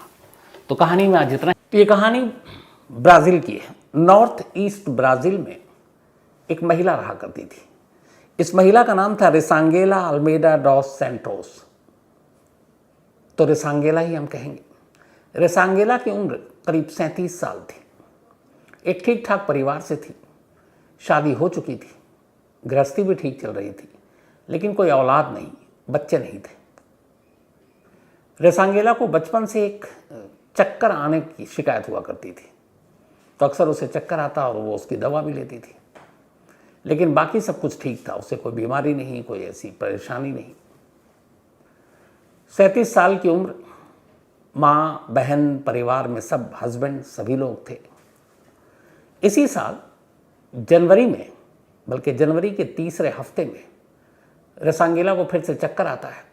उसकी तबीयत थोड़ी बिगड़ती है। उसके हस्बैंड उसको अस्पताल ले जाते हैं, वहाँ उसको भर्ती कर दिया जाता है। अब माँ, बहन तमाम तीमारदार अस्पताल के अंदर और रिसांगेला वहीं है। लेकिन फिर पता चलता है कि अस्पताल में रहने के दौरान रिसांगेला को 2 बार दिल का दौरा पड़ा, 2 बार हार्ट अटैक। डॉक्टर इलाज कर रहे थे, लेकिन इलाज करते करते आखिरकार 28 जनवरी 2023, यानी इसी साल 8 महीने पहले, अचानक रिसांगेला दम तोड़ देती है अस्पताल में जब वो भर्ती थी। डॉक्टर चेक करते हैं और इसके बाद उसे मुर्दा करार दे देते हैं। डॉक्टरों ने मौत की वजह बताई, जो अंदरूनी अंग हैं उनका काम बंद हो गया था, मतलब सारे अंगों ने काम करना बंद कर दिया था। अब घर वालों की मर्जी थी, इसलिए पोस्टमार्टम हुआ नहीं, क्योंकि ऑलरेडी वो एक पेशेंट थी, बीमार थी, उसका जो इलाज ट्रीटमेंट चल रहा था वो सारी चीज़ें रिकॉर्ड पर थी उस हॉस्पिटल और डॉक्टरों के ज़रिए। तो मौत की वजह भी यही बताई गई कि उसके तमाम महत्वपूर्ण अंग जैसे दिल हुआ या फिर लंग्स हुए, किडनी हुए, सब काम करना बंद कर चुका था। तो 28 जनवरी को रेसांगेला की डेथ हो गई। बॉडी घर लाया गया। घर लाने के बाद तमाम जो क्रिश्चियन में उनमें प्रेयर और सारी चीज़ें होती हैं वो सारी चीज़ें हुई। इसके बाद 29 जनवरी को बाकायदा पूरे उनकी धार्मिक रीति रिवाज के हिसाब से जो होम टाउन था रेसांगेला का, उसी के एक कब्रिस्तान में, एक सिमेट्री में, जिसका नाम था रिया चाओ देस नेवेस, तो इसी रिया चाओ देस नेवेस कब्रिस्तान के अंदर ले जाकर पूरे परिवार ने पूरे रीति रिवाज के साथ 37 साल की रेसांगेला को दफना दिया। बाकायदा उसकी लाश को एक लकड़ी के ताबूत में रखा गया। ताबूत के ऊपर जो कील होते हैं वो भी ठोका जाता है चारों तरफ से, ताकि वो बंद हो जाए ताबूत का ढक्कन। तो सब कुछ हो गया। अच्छा, चूंकि हॉस्पिटल में उसकी मौत हुई थी, तो बहुत बार आपने देखा होगा जब अस्पताल में किसी की मौत होती है पेशेंट की, तो मुर्दे के नाक में और कान में कॉटन यानी कि रुई डाल देते हैं। तो रेसांगेला के भी कान और नाक में कॉटन डला हुआ था। इसके बाद ताबूत में रखने के बाद कब्रिस्तान ले जाया गया। वहाँ पे प्रेयर हुई। एक कब्र पहले से तैयार थी, उस कब्र के अंदर उस ताबूत को उतारा गया। ताबूत अंदर जाने के बाद अब कब्र को बंद किया गया और फिर उस कब्र के चारों तरफ, ये जो तस्वीर आप देख रहे हैं, बाकायदा पत्थर से उस कब्र को ढक दिया गया। अब सारे वजनी पत्थर हैं और इन पत्थर के नीचे अब रेसांगेला एक ताबूत के अंदर दफन है और वो ताबूत चारों तरफ से बंद है क्योंकि उस पर कील ठोकी जा चुकी है। तो कब्रिस्तान में दफनाने के बाद ऊपर तमाम पत्थर वत्थर लगाने के बाद पूरा परिवार लौट आता है। लौटने के बाद कुछ परिवार, कुछ रिश्तेदार ऐसे थे जो वक्त पर नहीं पहुँचे, तो वो अगले 1-2 दिनों में और पहुँचते हैं और जाकर कब्र पर फूल वूल चढ़ाते हैं। इस कब्रिस्तान के इर्द गिर्द पूरी एक बस्ती थी और वहाँ बहुत सारे परिवार रहा करते थे।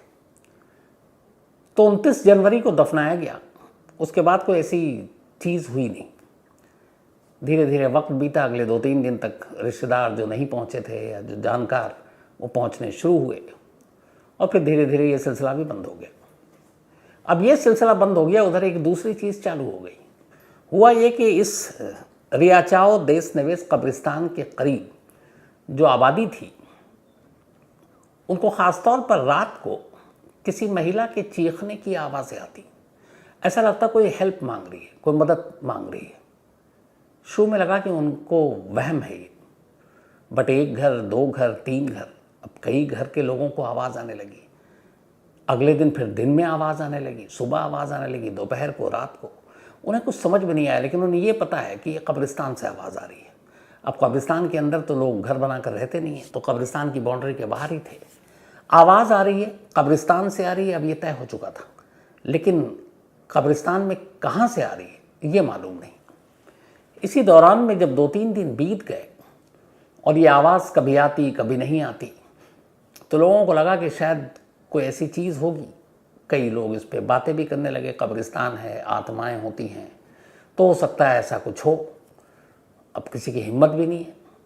दिन में कई बार कई लोगों ने कब्रिस्तान के चक्कर भी काटे उन 2-4 दिनों में, बट वहाँ जाने के बाद उन्हें कोई ऐसा एहसास हुआ नहीं कि यहाँ कुछ गड़बड़ है। अब धीरे धीरे वक्त बीता। जो रेसांगेला को दफन हुए हुए करीब 5-6 दिन बीत चुके थे। अब इसके बाद फिर आवाज़ आनी शुरू हो गई। पहले रात को आती थी, फिर दिन में। अब आवाज़ आने का सिलसिला बंद हुआ नहीं, तो बस्ती वालों को लगा कुछ तो गड़बड़ है यार। फिर उन्होंने दिन में कब्रिस्तान के राउंड मारने शुरू किए। अब उन्हें कई बार लगता कि इस कब्र से आवाज़ आ रही, इस कब्र से आवाज़ आ रही है, लेकिन फिर उन्हीं में से 1-2 लोगों को ये लगा कि एक ख़ास कब्र है जिसके अंदर से आवाज़ आ रही है, और वो यही कब्र है जिसकी तस्वीर आप देख रहे हैं। अब वहाँ हर कब्र पर परंपरा के हिसाब से मरने वाले का नाम और सारी चीज़ें लिखी होती हैं, बल्दियत की, माँ बाप कौन, किसकी औलाद, किसकी पत्नी, डेट ऑफ डेथ, ये सारी चीज़ें होती हैं। तो पहले उनको भी लगा कि यार आवाज़ तो यहीं से आ रही है, लेकिन कुछ शायद वहम हो सकता है। एक कब्र के अंदर, वो भी उन्हें भी पता था कि इसके डेट के हिसाब से इसको दफनाए हुए हफ्ते से ज़्यादा बीत चुका है, कैसे कोई बोल सकता है। फिर तमाम वहम भी दिमाग में कि क्या पता कोई आत्मा हो, कोई और चीज़ हो। लेकिन आवाज़ आने का सिलसिला बंद नहीं हुआ। अब तकरीबन 8-9 दिन हो गए, आवाज़ वैसी आ रही और ऐसा लग रहा है कि कोई मदद मांग रहा है। आखिरकार करीब 10 दिन जब हो गए, 10 दिन के बाद ये फिर आवाज़ बहुत आने लगी।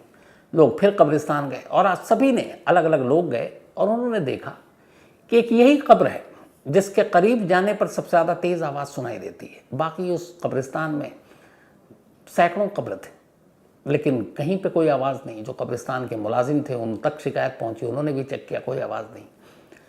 लेकिन इत्तफाक ऐसा कि जब वो उस कब्र के करीब गए तब उस वक्त भी आवाज़ आ रही है और उन्होंने ध्यान से कान लगाकर सुना तो उन्हें यकीन हो गया कि ये आवाज़ इसी कब्र से आ रही है। फिर लगा कुछ हो सकता है, करिश्मा हो, कुछ और चीज़ हो। लौट गए। अब 11वां दिन आ चुका था। रेसांगेला को इस कब्र में दफन हुए। 29 जनवरी को उसको दफनाया गया था और 11 दिन के बाद अब 9 फरवरी की तारीख आ गई थी। तो 29 जनवरी को दफन हुई और 9 फरवरी की तारीख आ गई।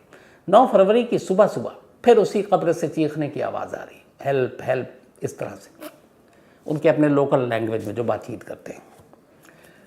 अब चूंकि इतने दिन से लोग परेशान थे बस्ती के, अब उनको यकीन हो गया कि यार इस कब्र से आवाज़ आ रही है। तो उन्होंने, जब पुख्ता होगा एक नहीं कई लोग, तो उन्होंने कहा कि इस कब्र में जो भी दफन है इसकी फैमिली वालों को इन्फॉर्म किया जाए। अब चूंकि एक कब्रिस्तान में जब भी किसी को दफनाया जाता है तो मुर्दे का पूरा डिटेल होता है, उनकी फैमिली का, उसका एड्रेस, सारी चीज़ें होती हैं। तो कब्रिस्तान के मैनेजमेंट कमेटी तक ये बात पहुंचाई गई कि फ़लाने कब्र से ही आवाज़ आ रही है, उनकी फैमिली को कांटेक्ट करो। फैमिली को इन्फॉर्म किया गया। अब जब फैमिली ने सुना फ़ोन पर तो पहले तो उन्होंने कहा कि क्या बकवास है। तो 11 दिन हो गए, 11 दिन पहले उन्होंने अपनी पत्नी या अपनी बेटी को इस कब्र में दफनाया है। सैकड़ों लोग उसके अंतिम सफ़र में शामिल हुए। उन्होंने ताबूत में उसको रखते हुए देखा। अस्पताल के डॉक्टरों ने सर्टिफिकेट दिया, डेथ सर्टिफिकेट है, और आवाज़ कैसे आ सकती है। पर उन्हें लगा शायद कुछ ऐसा कई बार करिश्मा होता है, कुछ कहना चाहती हो। फैमिली पहुंच गई। अब फैमिली के पहुंचने के बाद ये है कि क्या करें, और ये आवाज़ आना बंद नहीं, और बस्ती के लोगों को अजीब सी मतलब एक एहसास हो रहा है। तो ये हुआ कि इसके अंदर कुछ तो गड़बड़ है, कोई कुछ कहना चाहता अंदर से। तो फिर फैमिली की रजामंदी ये थी कि ठीक है, इस कब्र को खोदा जाए और देखा जाए कि ये माजरा क्या है। अब फैमिली तैयार, कब्रिस्तान की मैनेजमेंट कमेटी तैयार, बस्ती के लोग तैयार। इसके बाद बुलाकर कब्र की खुदाई शुरू हुई। अब सबसे ऊपर पत्थर को तोड़ा गया, हटाया गया, फिर कब्र खोदा गया। अब अंदर ताबूत कुछ फिट नीचे, उस ताबूत को बाहर निकाला। अच्छा, जब ये कब्र को खोला गया और ये सारे पत्थर हटाए गए तो जो पहली चीज़ लोगों ने देखा और उससे चौंके वो ये था कि कब्र के अंदर ताबूत जिस तरीके से रखा जाता है, बहुत कम हालांकि स्पेस होता है, लेकिन वो ताबूत अपनी जगह से हटी हुई थी, वो आड़ी टेढ़ी थी, जबकि ताबूत को बिल्कुल सीधा रखा जाता है। तो ये कैसे मुमकिन है? रखने वाले ने रखा, कोई और ऐसी चीज़ नहीं है जो हिल सके। अब उन्हें और यकीन हो गया कि कुछ तो गड़बड़ है, ये ताबूत अपने आप से कैसे थोड़ा सा खिसका है। खैर, डरते सहमते हुए लोगों ने उस ताबूत को कब्र से बाहर निकाला। कीलें हटाई गई, ढक्कन खोला गया, ढक्कन खुला, लोगों की चीखें निकल गईं। अंदर रेसांगेला जिंदा थी, सांसें चल रही थी, उसका पूरा बॉडी गर्म था। अब लोगों ने कहा ये क्या है, तभी उसमें आवाज़ आती है। उस वक्त कोई वीडियो भी बना रहा है कि फ़ौरन एम्बुलेंस बुलाओ, फ़ौरन एम्बुलेंस बुलाओ। लोगों ने उसके पैर छू छू कर देखे, पैर बिल्कुल गर्म, सांसों की आवाज़ चलने की आ रही है।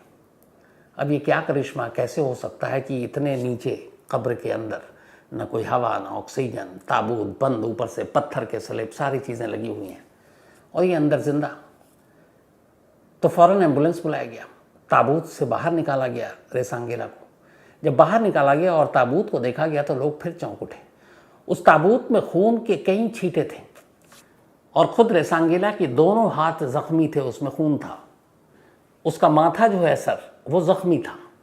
दफनाने से पहले ये सारी चीज़ें नहीं थी, क्योंकि मौत, हार्ट अटैक और सारे जो ऑर्गन्स थे उन्होंने काम करना बंद किया था। तो ब्लड का कोई मतलब नहीं था, पोस्टमार्टम हुआ नहीं था, और मुर्दा लोगों के खून ऐसे निकलते नहीं।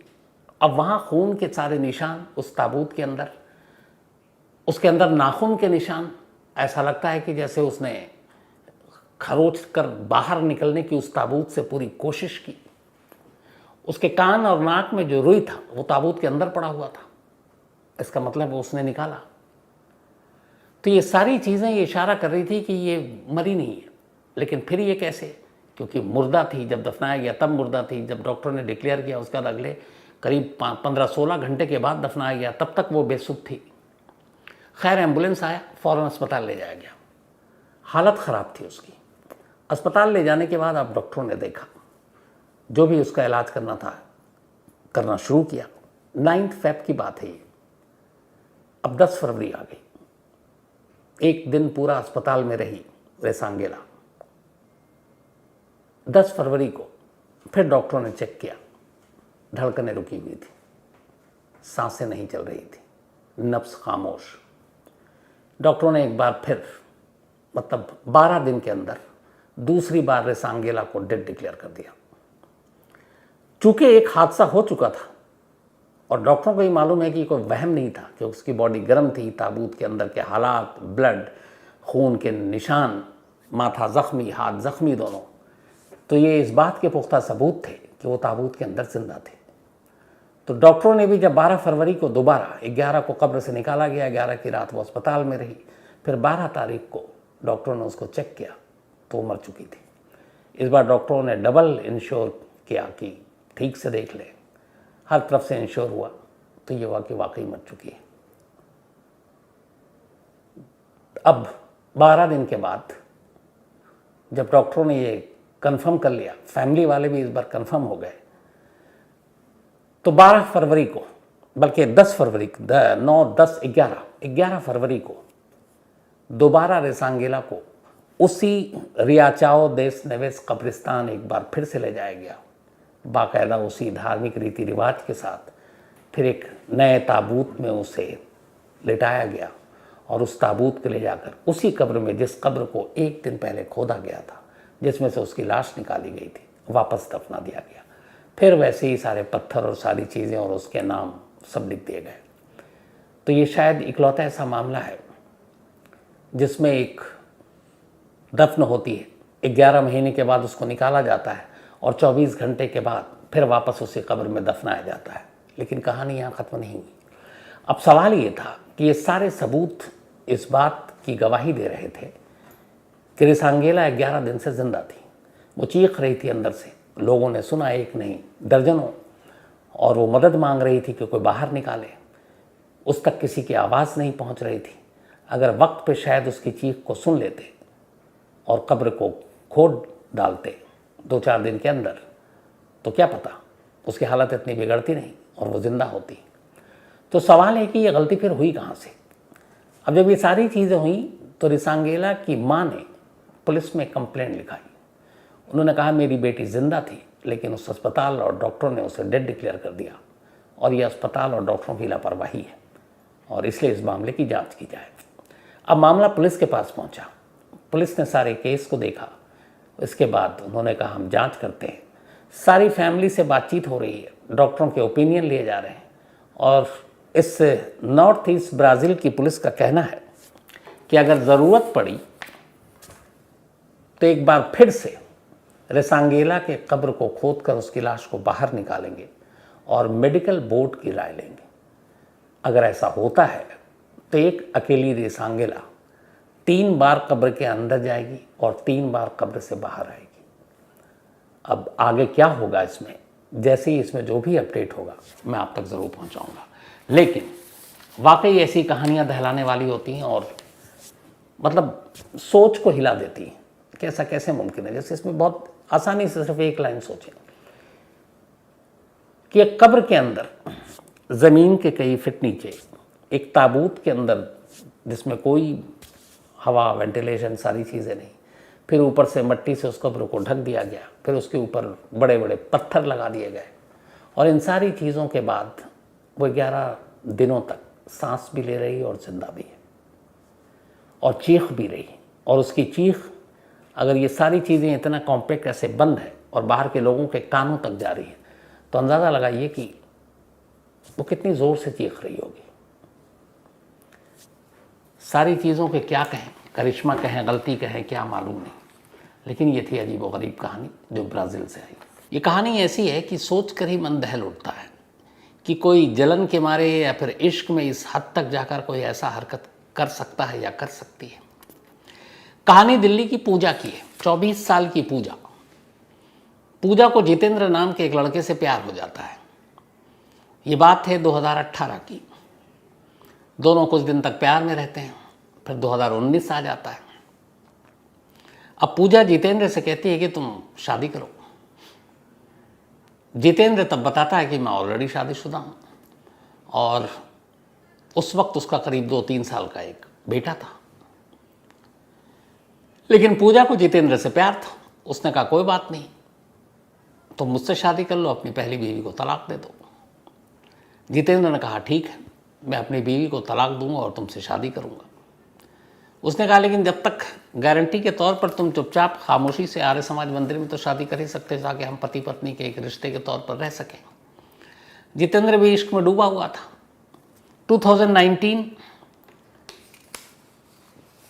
बल्कि 2017 में 18 में दोनों की मुलाकात हुई थी। 2019 में सितंबर के महीने में पूजा और जितेंद्र ने दिल्ली के आर्य समाज मंदिर में जाकर शादी कर ली, गुपचुप तरीके से। तो लगभग साल भर इश्क चलता रहा और साल भर के बाद अब पूजा और जितेंद्र पति पत्नी थे, लेकिन शादी खामोशी से की और आर्य समाज मंदिर में। अब शादी के बाद ये हुआ कि तुमने शादी कर ही ली है तो साथ रहो।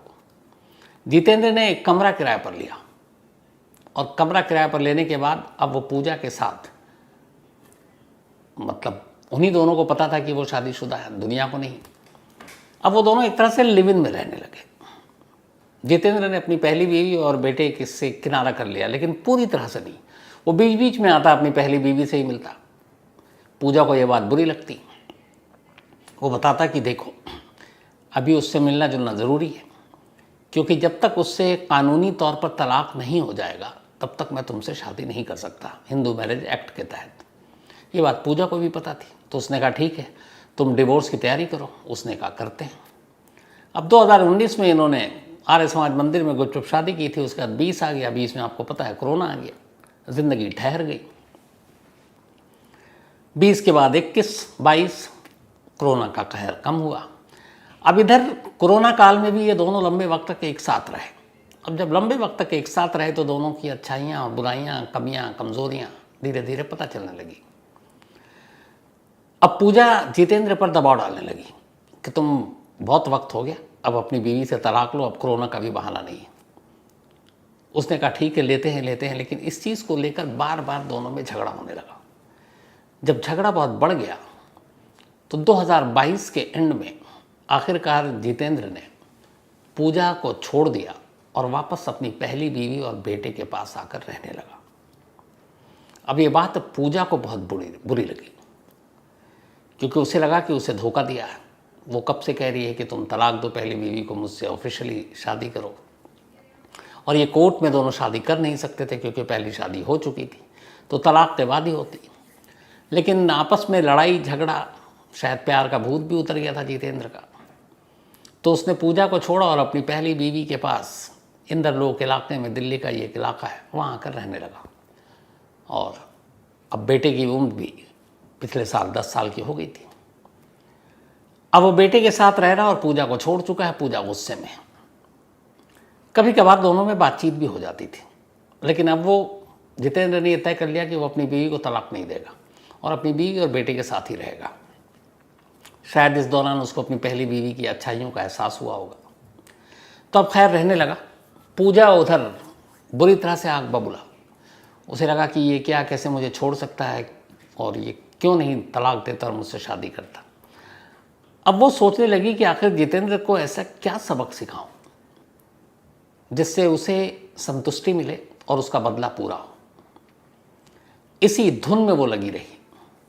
करते करते अब 2023 आ गया। 23 में भी दोनों के रिश्ते वैसे ही ख़राब थे। अब फ़ोन पे बातचीत भी बहुत कम होती थी। पूजा कभी जितेंद्र के घर नहीं गई थी, जहाँ वो अपनी बीवी और बेटे के साथ रहता था। लेकिन जितेंद्र और पूजा का एक कॉमन फ्रेंड था, जिसे मालूम था कि जितेंद्र का पता क्या है, दिल्ली में इंदरपुरी में कहाँ रहता है। उसने अभी 10 अगस्त की सुबह, इसी मैं बात कर रहा हूँ आपसे, सिर्फ 8 दिन पुरानी, 10 अगस्त की सुबह अपने एक कॉमन फ्रेंड से उसने जितेंद्र का पता लिया, दिल्ली के इंदरपुरी इलाके का। पता लेने के बाद दोपहर करीब 3 बजे, उसे मालूम था, उस कॉमन फ्रेंड से उसने पूछा कि रूटीन क्या होता है। पता चला जितेंद्र तो अपनी नौकरी पे चला जाता है सुबह और आता है शाम को 7 बजे। उसकी वाइफ जो है वो दोपहर को घर से निकल लेती है किसी काम के सिलसिले में और आती है शाम को 6 बजे। तो दोपहर के वक्त में कोई और नहीं होता, उसका बेटा घर पे अकेले होता है। ठीक दोपहर के 3 बजे पूजा जितेंद्र के घर पहुंचती है। जब वो घर पहुंचती है तो देखती है कि दरवाज़ा खुला हुआ है और अंदर जितेंद्र का 11 साल का बेटा बिस्तर पर सो रहा है। पूजा अंदर जाती है, बेड पर बैठती है और उस 11 साल के सोए हुए बच्चे, जिसका नाम दिव्यांशु है, अपने दोनों हाथों से उसका गला घोंट देती है। तब तक उसका गला पकड़कर घोंटती रहती है जब तक कि उसके हाथ पैर ढीले नहीं हो जाते। थोड़ी देर के बाद दिव्यांशु की मौत हो गई थी। अब पूजा को लगा कि फिर यहाँ से कैसे क्या, क्योंकि कोई आ गया अचानक, दरवाज़ा खुला हुआ है, पड़ोसी भी आ सकते हैं, तो फौरन पकड़ी जाएगी। उसने अब दिव्यांशु की लाश को ज़मीन पर रखा उठाकर। दिव्यांशु जिस बेड पर सोया हुआ था वो एक तरह से बॉक्स बेड था। बहुत सारे ऐसे बेड आपने देखे होंगे जिसके अंदर कपड़े रखते हैं हम सभी, तो बेड बॉक्स था। उसे जब बेड का वो कवर खोला तो अंदर बहुत सारे कपड़े थे। उसने सारे कपड़े बाहर निकाले, जगह बना दी खाली। अब उसने उस बेड के अंदर दिव्यांशु को उठाकर और उसकी लाश रख दी। कुछ कपड़े लाश के ऊपर रखे, बाकी अब चूँकि कपड़े बाकी आ नहीं सकते थे, उसने बेड को बंद किया और जो बाकी कपड़े उसने नीचे बेड से निकाले थे उसको वापस बेड पर रख दिए। ये सब करने के बाद वो घर से निकलती है और रवाना हो जाती है। अब इधर दूसरी कहानी ये है कि दोपहर का वक्त है, 10 अगस्त है। 2:30 बजे जितेंद्र की बीवी अपने बेटे को फ़ोन करती है और कहती है कि बेटा अब तुम सो जाओ। और उसका शाम को म्यूज़िक क्लास में जाया करता था, करीब 5 बजे। उसने कहा 1-2 घंटे के लिए सो जाओ, फिर तुम्हें म्यूज़िक क्लास में जाना है। बेटे से बात हुई 2:30 बजे, इसके बाद बेटा सो गया। अब शाम के 5 बजे जब भी बेटा म्यूज़िक क्लास जाता तो अपनी माँ को फ़ोन करता है कि मैं अब घर से निकल रहा हूँ। उस दिन फ़ोन नहीं किया। अब माँ फ़ोन कर रही है तो बेटा फ़ोन नहीं उठा रहा है। अब माँ परेशान, क्या हुआ, क्यों नहीं उठा रहा है। फिर उसने सोचा बच्चा है, चलो घर पर चलकर देख लेते हैं। करीब 5:30 से 6 के दरमियान अब माँ घर आती है। जब वो घर आती है तो देखता है कि दिव्यांशु तो है नहीं, और तभी अचानक उसकी बेड पर नज़र पड़ती है। ये कहती है कि बेड के सारे कपड़े और जो हमने सर्दियों के रखे हुए वो सब बेड के बाहर इस तरह से बिखरा पड़ा हुआ कैसे है। फिर लगा कि ये पक्का दिव्यांशु ने बदमाशी की होगी, उसने पता नहीं क्या ढूंढ रहा होगा, सारे कपड़े उसने निकाल के बाहर रख दिए और वो खुद भी नहीं है। पहले आस पड़ोस में ढूंढा, दिव्यांशु को म्यूज़िक स्कूल में फ़ोन किया, दिव्यांशु आया तो पता चला वहाँ तो आया नहीं है। तो इसके बाद अब डाउट हुआ कि कुछ गड़बड़ है। फिर तभी वो कपड़ों को देख कर दिमाग में तो था कि ये क्या ऐसी चीज़ ढूंढ रहा है। तो माँ को ये ख्याल आया कि शायद कोई ऐसी चीज़ है जिसको लेके वो कहीं चला गया हो। तो बेड में क्या रख सकता है, उन्होंने कहा चलो बेड खोल कर देखते हैं। कपड़ों को हटाकर अब माँ उस बेड को खोलती है। जैसे ही खोलती है अंदर उसे अपने 11 साल के मासूम बेटे की लाश दिखाई देती है। पहले तो लगता है कि शायद किसी ने मजाक में उसे अंदर डाल दिया, बेहोश होगा। चीखती है, पड़ोसी भाग कर आते हैं। इसके बाद उन्हें अब भी यही एहसास कि शायद बेहोश है। उसको फ़ौरन नज़दीक के सरकारी अस्पताल में ले जाते हैं। अस्पताल में जब डॉक्टर देखता है तो देखता है कि ये तो ज़िंदा है ही नहीं, लेकिन गले पर निशान थे। डॉक्टर को देखते ही एहसास हो जाता है कि किसी ने इसका गला घोटा है। डॉक्टर अस्पताल से खुद पुलिस को फ़ोन करता है और कहता है कि यहाँ एक मर्डर केस आया। इसके बाद पुलिस मौके पर पहुँचती है और फिर पोस्टमार्टम होता है और पता चल जाता है कि ये गला घोटने से मौत हुई है। अब उधर पुलिस मामला दर्ज करती है, तफ्तीश शुरू होती है, लेकिन किसी ने किसी पड़ोसी को, किसी को भी उस घर में आते जाते देखा नहीं, दरवाज़ा खुला था। अब जो पहला काम था पुलिस का, सबसे आजकल आसान हो गया, सीसीटीवी फुटेज। इत्तेफाक से उस घर के बाहर भी कैमरे लगे हुए थे। अब पुलिस ने उन कैमरों को देखना शुरू किया दोपहर से। पता चला कि जो आखिरी शख्स इस घर के अंदर दाखिल हुआ वो एक लड़की है। अब उस लड़की का हुलिया, ये सारी चीज़ें फैमिली वालों को दिखाया गया। जैसे ही जितेंद्र ने देखा वो पहचान गया। उसने कहा ये तो पूजा है। पुलिस ने पूछा कौन, फिर उसने बताया। इत्तेफाक से उसी वक्त जितेंद्र को एक कॉल आता है। सामने एक लड़की की आवाज़ थी और वो कहती है कि मैंने अपना बदला ले लिया, तुमसे सबसे तुम्हारी प्यारी चीज़ छीन ली। ये कहकर फ़ोन काट देती है। जितेंद्र ये बात पुलिस को बताता है। पुलिस नंबर देखती है लेकिन मोबाइल अब स्विच ऑफ है। अब पुलिस को मालूम था कि ये पूजा है। पूजा का पता क्या था, पुलिस की टीम वहाँ रवाना होती है लेकिन पूजा मिलती नहीं है। अब पूरा 10 अगस्त बीत गया, 11 अगस्त आ गया, जगह जगह छापे मार रहे हैं पूजा के तमाम रिश्तेदारों, दोस्तों, कहीं पूजा का पता नहीं। अब पुलिस सीसीटीवी के सहारे पूजा को फॉलो करने की कोशिश करती है कि जहाँ तक उसका घर था और जितेंद्र का जो घर था, उन तमाम जगहों से कहाँ कहाँ सीसीटीवी फुटेज में कैद हो ताकि उसका रूट पता चल सके। करीब 300 सीसीटीवी फुटेज पुलिस ने खंगाला, दिल्ली पुलिस की क्राइम ब्रांच की टीम ने। और इन 300 फुटेज को खंगालने के बाद आखिरकार पुलिस को एक लोकेशन मिला दिल्ली का, जिसका नाम है बकरवाला। वहाँ पे पूजा दिखाई दी और वो लेटेस्ट फुटेज था। तीसरे दिन यानी 13 अगस्त को आखिरकार पुलिस की टीम बकरवाला पहुँचती है और पूजा को अरेस्ट कर लेती है। अरेस्ट करने के बाद उसे लाया जाता है। वो कोई बहाना नहीं बनाती और साफ अपना जुर्म कबूल कर लेती है। कहती हाँ, मैंने जितेंद्र के बेटे को मारा है क्योंकि मुझे बदला लेना था। उसने मुझे छोड़ा अपने बीवी और बेटे के लिए, और मुझे ये लगता था कि अगर उसका बेटा ना होता तो शायद वो अपनी पहली बीवी को तलाक दे देता और फिर मेरे साथ शादी करता और मेरे साथ रहता। लेकिन बेटा उसके लिए एक बंधन था और बेटे की वजह से वो अपनी पहली बीवी को छोड़ नहीं पा रहा था। तो वो बेटा मेरी नज़रों में खटकने लगा, मेरे लिए कांटा बन गया था। मुझे लगा कि एक बार बेटे को रास्ते से हटा दूँ तो बीवी को तो वो अपने आप छोड़ देगा और फिर मेरे पास आ जाएगा, और इसीलिए मैंने उसके बेटे को रास्ते से हटा दिया। अंदाज़ा लगाइए, प्यार मोहब्बत में जिससे आप प्यार करते हैं, जिसको आप पाना चाहते हैं, आप उसकी सबसे प्यारी चीज़ को इस तरीके से छीनते हैं, और फिर आप कैसे उम्मीद कर सकते हैं कि वो आपको प्यार करेगा और पूरी ज़िंदगी प्यार करेगा, आपके साथ रहेगा, आपके साथ शादी करेगा। बट अफसोस, ऐसा कदम उठाने या इस तरह के क्राइम करने वाले लोग शायद उस पर इतने अंधे होते हैं कि इन चीज़ों के बारे में गहराई से कभी सोचते नहीं।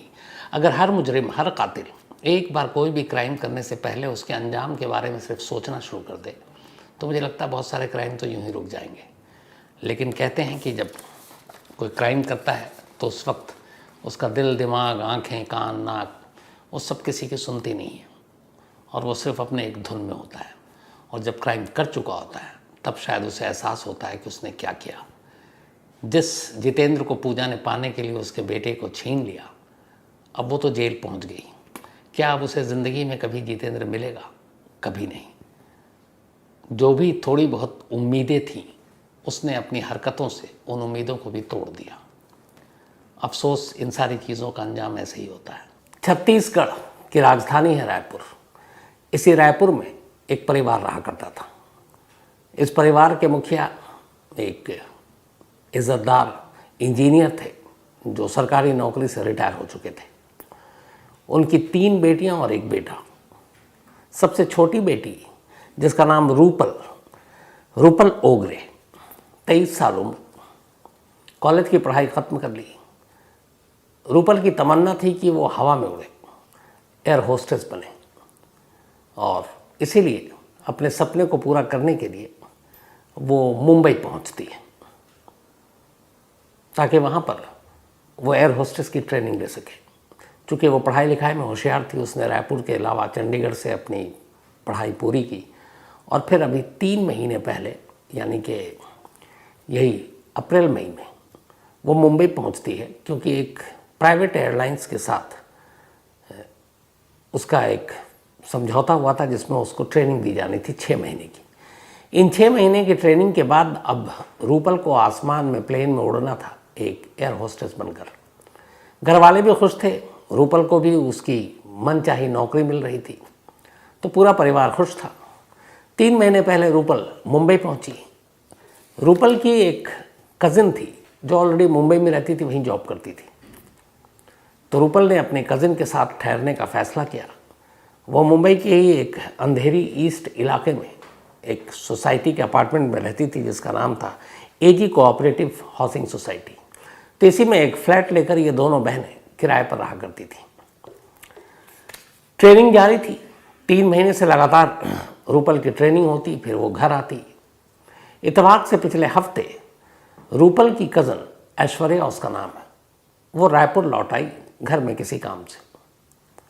अभी राखी वाखी भी थी, फेस्टिवल भी था और रूपल की ट्रेनिंग जारी थी, इसलिए वो लौट सकती नहीं थी। तो ऐश्वर्या वापस आ गई। अब रूपल मुंबई के अपने फ्लैट में अकेले है और उसकी ट्रेनिंग जारी है। संडे की बात है, 2 दिन पहले संडे को छुट्टी थी। रूपल अपने अपार्टमेंट में थी। सुबह उठती है, उसका रूटीन था घर वालों से बात करना, रात को सोने से पहले घर वालों से बात करना रायपुर में। तो संडे का भी यही उसे मालूम था कि छुट्टी है। घर वालों ने अपनी मम्मी पापा भाई बहनों से उसने बात की। 10:30 बजे सुबह उसने आखिरी बातचीत की। 10:30 के बाद, अब ये था ब्रेकफास्ट टाइम, बाकी चीज़ें, घर वालों ने कहा चलो बाद में बात करते हैं। लेकिन 10:30 के बाद करीब 12-1 बजे घर वालों ने फिर से फ़ोन मिलाया रायपुर से, लेकिन रूपल फ़ोन उठाती नहीं। अमूमन 1-2 बार जब कॉल करें और ना उठाए तो घर वाले समझते थे, एक मैसेज डाल देते थे या वो मैसेज डाल देते थे कि मैं बिज़ी हूँ। लेकिन इस बार वो मैसेज भी नहीं डाल रही है। अब करते करते दोपहर बीत गई, शाम बीत गई, देर शाम हो गई। घर वालों को लगा इससे पहले इन 3 महीनों में जब से रूपल मुंबई में है कभी ऐसा हुआ नहीं, तो रूपल फ़ोन क्यों नहीं उठा रही है। अब मुंबई में कोई और नहीं, एक कज़न थी, वो वापस रायपुर में थी इस वक्त। तो पूरा घर परेशान। अब घर वालों ने ऐश्वर्या से बात की। उन्होंने कहा कि मुंबई में तुम पहले से हो, तुम्हारा कोई जानकार, कोई जानने वाला, उससे पता करो कि वो कहाँ है। अब उसने अपने एक दोस्त को फ़ोन किया। अच्छा, शाम तक ये था कि चलो सो गई होगी, नींद में होगी, फ़ोन साइलेंट पे होगा, बहुत सारी चीज़ें होती हैं। लेकिन जब देर शाम हो गई तब घर वालों को चिंता हुई। तब मुंबई में ऐश्वर्या का एक दोस्त रहा करता है, चूँकि वो पहले से थी। उसने उस दोस्त से रिक्वेस्ट की। उसने कहा कि मेरी कज़न वहाँ पर है और सुबह से फ़ोन नहीं उठा रही है, हम सबको फिक्र हो रही है, तो तू ज़रा फ्लैट में जा और जाकर देख यार कि वो कहाँ है। उसका दोस्त जाता है उस फ्लैट पर। जाकर वो डोरबेल बजाता है, बहुत देर तक आवाज़ आती नहीं। तो उसे लगता है कि कुछ मामला गड़बड़ है। वो बताता है कि कोई दरवाज़ा नहीं खोल रहा है। तो यहाँ से अब घर वालों को और चिंता होती है। वो कहते हैं काम करो, तुम एक डुप्लीकेट की बनवा लो और दरवाज़ा खोलो। ऐश्वर्या बताती है कि सोसाइटी के बाहर ही डुप्लीकेट चाबी बनाने वाला बैठा रहता है।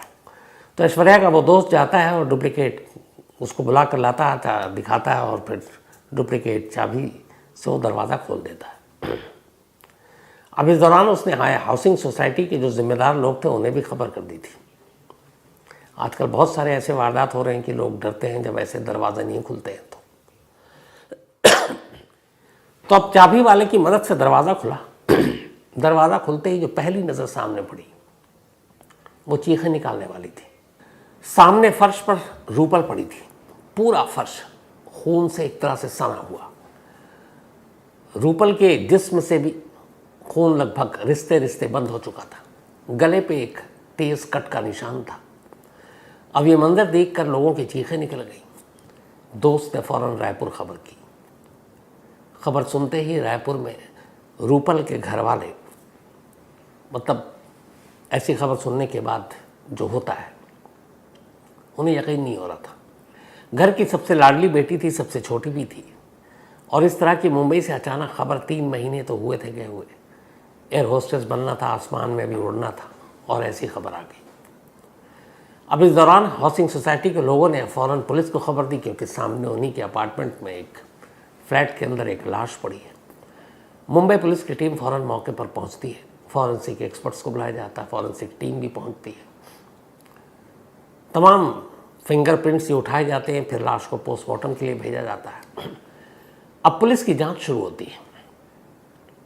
शुरुआती पूछताछ के बाद पुलिस को इतना तो एहसास हो गया था कि सुबह 10:30 तक रूपल जिंदा थी और दोपहर तक वो जिंदा थी। दोपहर के मतलब जो भी हुआ है तो फिर या तो 11 बजे से लेकर 2 बजे के दरमियान हुआ है, क्योंकि उसी दौरान तमाम ज़्यादातर फ़ोन हुए। फिर घर वालों ने 2 बजे के बाद कम फ़ोन किए कि शायद सो गई होगी। अब पुलिस ने कई टीमें बनाई और हर एक को जांच का जिम्मा सौंपा किया। सबसे पहले सोसाइटी से जांच की शुरुआत होती है। पहला काम ये था पुलिस को कि संडे के दिन सुबह 10:30 बजे से लेकर शाम तक या दोपहर तक रूपल के फ्लैट में कौन कौन गया। सीसीटीवी कैमरे और बाकी चीज़ें थी, गेट पर एंट्री थी, रजिस्टर, जो भी गेस्ट आते हैं नाम पता लिखते हैं, तो उस रजिस्टर को देखा गया, सीसीटीवी फुटेज को खंगाला गया। तो पता चला कि बाहर से कोई गेस्ट मिलने के लिए नहीं आया था, कोई एंट्री नहीं थी रूपल या उसके फ्लैट नंबर के नाम पर। अब सीसीटीवी कैमरे से ये था कि जिस बिल्डिंग में रूपल का फ्लैट था, उस बिल्डिंग में उस फ्लैट के इर्द गिर्द से 35 लोगों के गुजरने के सबूत मिले, 35, उन 10:30 से लेकर दोपहर के बीच में। अब ज़्यादातर 35 लोग जो थे उसी बिल्डिंग में रहने वाले थे। उन तमाम लोगों से पूछताछ हुई, लेकिन कोई ऐसा क्लू नहीं मिला। वो सारे लगभग जो बयान दे रहे थे सब सच था। अब चूँकि रात हो गई थी, रात को लाश मिली थी, अगले दिन से फिर पुलिस की तफ्तीश शुरू होती है। अब पुलिस हर तरफ सारे फ़ोन कॉल डिटेल ये सारी चीज़ें भी खंगाल रही है, कहीं रूपल का कुछ ऐसे निजी ज़िंदगी में, पर्सनल लाइफ में तो कोई परेशानी नहीं है, बट ऐसा कोई वो नहीं मिल रहा। सुबह तक परिवार भी पहुंच चुका, फैमिली से बातचीत हुई, फैमिली से भी कोई ऐसी जानकारी नहीं मिली। जिन 35 लोगों के सबूत थे कैमरे में जो कैद थे रूपल के फ्लैट के इर्द गिर्द, उन सब से पूछताछ के बाद भी कुछ नहीं मिला। पुलिस को लगा कि बाहर से तो कोई कातिल आया नहीं, कातिल है अंदर, लेकिन कौन हो सकता है। अब फ्लैट में जो आसपास पड़ोसी जो रहते थे उन लोगों को छोड़कर, जो 35 लोग कैमरे में थे उनको छोड़कर, अब पुलिस ने कहा कि चलो इस फ्लैट में जो सफाई कर्मचारी हैं या फिर बहुत सारे ऐसे होते हैं जो कुछ सामान पहुंचाने का काम करते हैं, उन लोगों को टटोला जाए। तो अब तक 35 के 35 लोग तो बेदाग निकल गए थे। अब पुलिस ने हाउसकीपिंग के स्टाफ और सफाई करने वाले इन लोगों के बारे में पूरी लिस्ट मंगाई। और पहले तो पुलिस को ये था कि अगर इनमें से कोई होगा तो गायब होगा, भागा हुआ होगा। तो मैनेजमेंट में सारी लिस्ट दी कि इतने लोग हैं जो यहाँ काम करते हैं। कई फ्लैट में लोग सफाई भी कराते हैं, कई मेड भी आती हैं, और वो सारे के सारे प्रेजेंट थे। मंडे का दिन है, अगला दिन है, कोई भी गैर हाजिर नहीं है। तो पुलिस को लगा अगर कोई गैर हाजिर हो, भागा हो तो बड़ा आसान है कि कातिल वही है, डर से भाग गया। लेकिन यहाँ तो 100% अटेंडेंस है, तो कोई भागा भी नहीं है। अब पुलिस ने उन सारे सफाई कर्मचारी और दूसरे जो मेड, उन लोगों से पूछताछ करनी शुरू की। पूछताछ करते करते अचानक एक हाउसकीपिंग वाला जो फ्लैट में सफाई करता है, उस पर पुलिस को नज़र पड़ी। चूँकि पुलिस एक एक करके सबसे बातचीत कर रही थी, तो जब उससे पूछताछ कर रही थी, पुलिस ने देखा कि उसके गर्दन पर कुछ ताज़े निशान हैं और उसका हाथ भी थोड़ा सा जख्मी टाइप लग रहा है। अब पुलिस ने उससे पूछा तो उसने कहा कि नहीं, ये कुछ चोट लग गई थी। 35 साल की उसकी उम्र थी और विक्रम अटवाल उसका नाम था। अब पुलिस ने पता किया कि भाई ये कौन है। पहले तो शक गया, तो उसने कहा मैं यहीं हूँ, सफाई करता हूँ। पता चला उसकी वाइफ भी इसी सोसाइटी में मेड का काम करती है। अब पुलिस ने विक्रम अटवाल के बारे में संडे को क्या रूटीन था ये चेक करना शुरू किया। अब दोबारा सीसीटीवी कैमरे को फिर से खंगालने का फैसला हुआ। अब तक कुछ और एंगल से देख रही थी। कई बार पुलिस को सामने जो दिखता है वो समझ में नहीं आता है। पुलिस ने कहा दोबारा सीसीटीवी कैमरे को देखा जाए। अब उन्होंने दोबारा देखना शुरू किया, तो बहुत सारे लोग आ रहे हैं, जा रहे हैं। तभी उनको दिखाई दिया कि सुबह 10:30 बजे विक्रम अटवाल सफाई कर्मचारी इस सोसाइटी में और उसी वर्दी में जो अमूमन वो सफाई करते वक्त पहनता है, वो उस बिल्डिंग की तरफ एंट्री मारता है जिस बिल्डिंग में फ्लैट था जहाँ पे रूपल रहा करती थी। अब पुलिस ने देखा कि वो करीब 10:30 बजे अंदर गया, लेकिन चौंकने वाली बात ये थी कि उसकी एग्जिट जो है, जब वो बाहर निकल रहा है, वो करीब निकल रहा है 1:30 बजे। अब सवाल ये है कि इन 2-2.5 घंटों में वो कर क्या रहा था। मैनेजमेंट के लोगों से पूछताछ हुई तो उन्होंने कहा नहीं, आमतौर पर एक घर में किसी में सफाई में 15 मिनट 20 मिनट, मैक्सिमम कुछ और एक्स्ट्रा लोग कराते हैं आधा घंटा, लेकिन यहाँ बात सिर्फ 2-2.5 घंटे की नहीं थी। पुलिस ने जब ध्यान से देखा, एक और चीज़ ने चौंकाया, वो ये कि जब वो बिल्डिंग के अंदर दाखिल हुआ तब उसने सफाई कर्मचारी की वर्दी पहन रखी थी जो सोसाइटी ने मस्त कर रखा था, लेकिन जब वो वापस निकल रहा है 1:30 बजे तब उसके कपड़े बदले हुए हैं। वो नॉर्मल कपड़े में है, शर्ट और पैंट में, सफाई कर्मचारी वाली वर्दी उसने उतार रखी है। अब सोसाइटी के लोगों से पूछा गया क्या ऐसे ही होता है कि एक बार सफाई करने के बाद बिल्डिंग में ही कपड़े बदल लिए जाते हैं, तो बताया गया नहीं, ऐसा नहीं होता। वो अपना काम करके जाता है, फिर जहाँ वो रहता है अपने घर पर जाकर कपड़े बदलता है। तो यहाँ फिर उसने कपड़े कैसे बदल लिए। अब ये 2 चीज़ें पुलिस को खटकने लगी। इसके बाद विक्रम से तसल्ली से पूछताछ हुई। जब तसल्ली से पूछताछ हुई तो फिर उसने अपना जुर्म कबूल कर लिया। उसने कहा मेरे ही हाथों रूपल का कत्ल हुआ है। अब इकरार जुर्म हो गया, लेकिन क्यों? तो उसने बताया कि वो फ्लैट के अंदर सफाई करने के लिए गया था और इससे पहले भी हो चुके 3 महीने से थी, तो वो जाता रहता था। लेकिन अब इधर उसे मालूम था कि आजकल रूपल अकेली है, उसकी कज़न घर गई हुई है, खुद 35 साल का, 2 बच्चे, शादी हो चुकी है। लेकिन संडे के दिन उसकी नीयत ख़राब हो गई और उसने कहा कि वो अकेली थी, तो मैंने जाकर ज़बरदस्ती करने की कोशिश की। उसने विरोध किया, मुझे गुस्सा आया, मैंने चाकू निकाला और उसे मार डाला। अब यहाँ पर तो ये ठीक है उसकी कहानी, लेकिन फिर यहाँ पे बात उलझी हुई ये कि संडे को अचानक उसकी नीयत ख़राब हुई और संडे को वो जाता है और चाकू मारता है और कत्ल करता है और निकल लेता है। लेकिन एक सफाई कर्मचारी अपने साथ चाकू लेकर किसी के घर में सफाई करने नहीं जाता, पहली चीज़। दूसरी चीज़ कि एक सफाई कर्मचारी जब सफाई करने जाता तो अपने साथ कपड़े चेंज करने के लिए दूसरा जोड़ा कपड़ा लेकर नहीं जाता है। वो वापस आकर जहाँ भी उसकी जगह है तय, वहाँ पे वो अपने कपड़े बदलता है। तो संडे के दिन सुबह वो न सिर्फ एक जोड़ा एक्स्ट्रा कपड़ा लेकर जाता है, बल्कि अपने साथ चाकू लेकर जाता है। इसका मतलब है ये सब कुछ प्री प्लान था।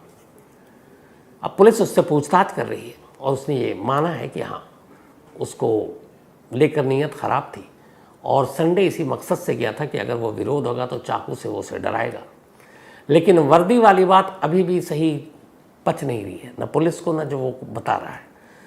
तो पुलिस ने एक तरह से केस सुलझाने का दावा तो कर लिया है, लेकिन इस सवाल के जवाब नहीं मिल रहे कि आखिर एक सफाई कर्मचारी जिसकी किसी एक फ्लैट में मालूम है कि एक लड़की अकेली है, तो वहाँ चाकू लेकर जाता है और साथ में वर्दी लेकर जाता है। तो अब 2 ही चीज़ें हो सकती हैं, या तो ये तय था कि वो उसके साथ ज़बरदस्ती करेगा और उसका कत्ल कर देगा, तभी वो साथ में कपड़े लेकर गया क्योंकि फिर खून के छींटे आएंगे उसके कपड़े पर, और दूसरा कि इसीलिए चाकू लेकर गया। अब यहाँ पर पुलिस इस मामले की तफ्तीश कर रही है कि क्या ये सब कुछ अचानक हुआ और सिर्फ नीयत ख़राब होने की वजह से उसने अचानक कत्ल किया, या ये सब कुछ पहले से प्लान था, और अगर था तो उसकी वजह क्या थी। तो कत्ल मुंबई पुलिस के हिसाब से उन्होंने सुलझा तो लिया है, लेकिन 100% ये मामला अभी नहीं सुलझा है। इसी केस से आपको याद होगा कि मुंबई में ऐसा ही एक केस था जिसमें एक 2000 मेरे ख्याल से 19 की बात है, ये एक लॉयर थी मुंबई में ही, और वो एक फ्लैट में अकेले रहा करती थी। उनका नाम था पल्लवी पुरकायस्थ। 2019 में ऐसी एक फ्लैट में चाकू से जान ले ली गई थी, और तब भी उसी सोसाइटी का एक एम्प्लॉय उसमें शामिल था। उसमें यह था कि उसका एक गार्ड था जिसकी नीयत ख़राब हो गई थी पल्लवी पर, और एक रोज़ उसे मालूम था पल्लवी जब घर से जाती है तो चाबी कहाँ रख कर जाती है, वहीं डोर के आसपास। तो उसने चाबी उठाई, घर के अंदर गया और उसके जो बिजली का पावर का जो वो था वो उसने जानबूझ के थोड़ा गड़बड़ कर दिया, क्योंकि उसे मालूम था कि जब बिजली नहीं आएगी कमरे में तो पल्लवी उसे ही बुलाएगी और फिर वो जाएगा और उसकी एंट्री हो जाएगी और फिर जाकर वो अपनी मनमानी करेगा। तो ऐसे ही उसने किया। 9 अगस्त 2019 की ही बात है ये। पल्लवी ने विरोध किया और फिर उसने उसको चाकू से मारा और फिर पल्लवी को एक तरह से उसने कत्ल कर दिया। बाद में वो पकड़ा गया। इसके बाद अदालत में ये मुकदमा चला और अब उसे उम्र कैद की सज़ा सुनाई अदालत ने।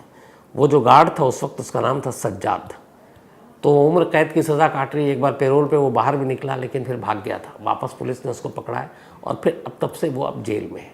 तो जो पल्लवी पुरकायस्थ की कहानी थी, यहाँ पे भी लगभग रूपल की कहानी उस कहानी की याद दिलाती है कि कैसे वो एक फ़्लैट में अकेली थी, कैसे फ़्लैट के ही कर्मचारियों, क्योंकि फ़्लैट के अंदर के जो स्टाफ होते हैं उन्हें सब पता होता है किस फ्लैट में कौन है, कितने लोग हैं, कितने मेहमान हैं, बाहर से कौन आया, कौन अकेला है, किसका क्या रूटीन है, कब आता है, कब जाता है, कब सोता है। तो ये सारी जानकारी कई बार बड़ी ख़तरनाक हो जाती है और इन्हीं जानकारी की वजह से एक 23 साल की होनहार लड़की जिसके सपने हवा में उड़ने के थे, उसको उसी के फ्लैट में उसका कत्ल कर दिया गया। बेहद अफसोसनाक कहानी है। तो फिलहाल आज कहानी में इतना ही। हमारे देश में सास बहू को लेकर वैसे ही बहुत सारे मीम्स, जोक और पता नहीं क्या क्या चलते रहते हैं जो एक पति पत्नी को लेकर चलता है, लेकिन कुल मिलाकर ओवरऑल जिस तरीके से पेश किया जाता है उसमें यह है कि सास बहू में कभी बन ही नहीं सकती, पट ही नहीं सकती। तो ये चलता रहता है। सास बहू के झगड़े में ना मालूम कितने सीरियल बने। लेकिन आज की कहानी सास बहू के रिश्तों की वो कहानी है जो शायद मुझे नहीं लगता है कि इससे पहले मैंने सुनाई हो। आज की कहानी भी इत्तेफाक से इसी नोएडा और ग्रेटर नोएडा की कहानी है और एक ऐसी कहानी जो रिश्तों को लेकर कोई इंसान किस हद तक जा सकता है, उसी की कहानी है।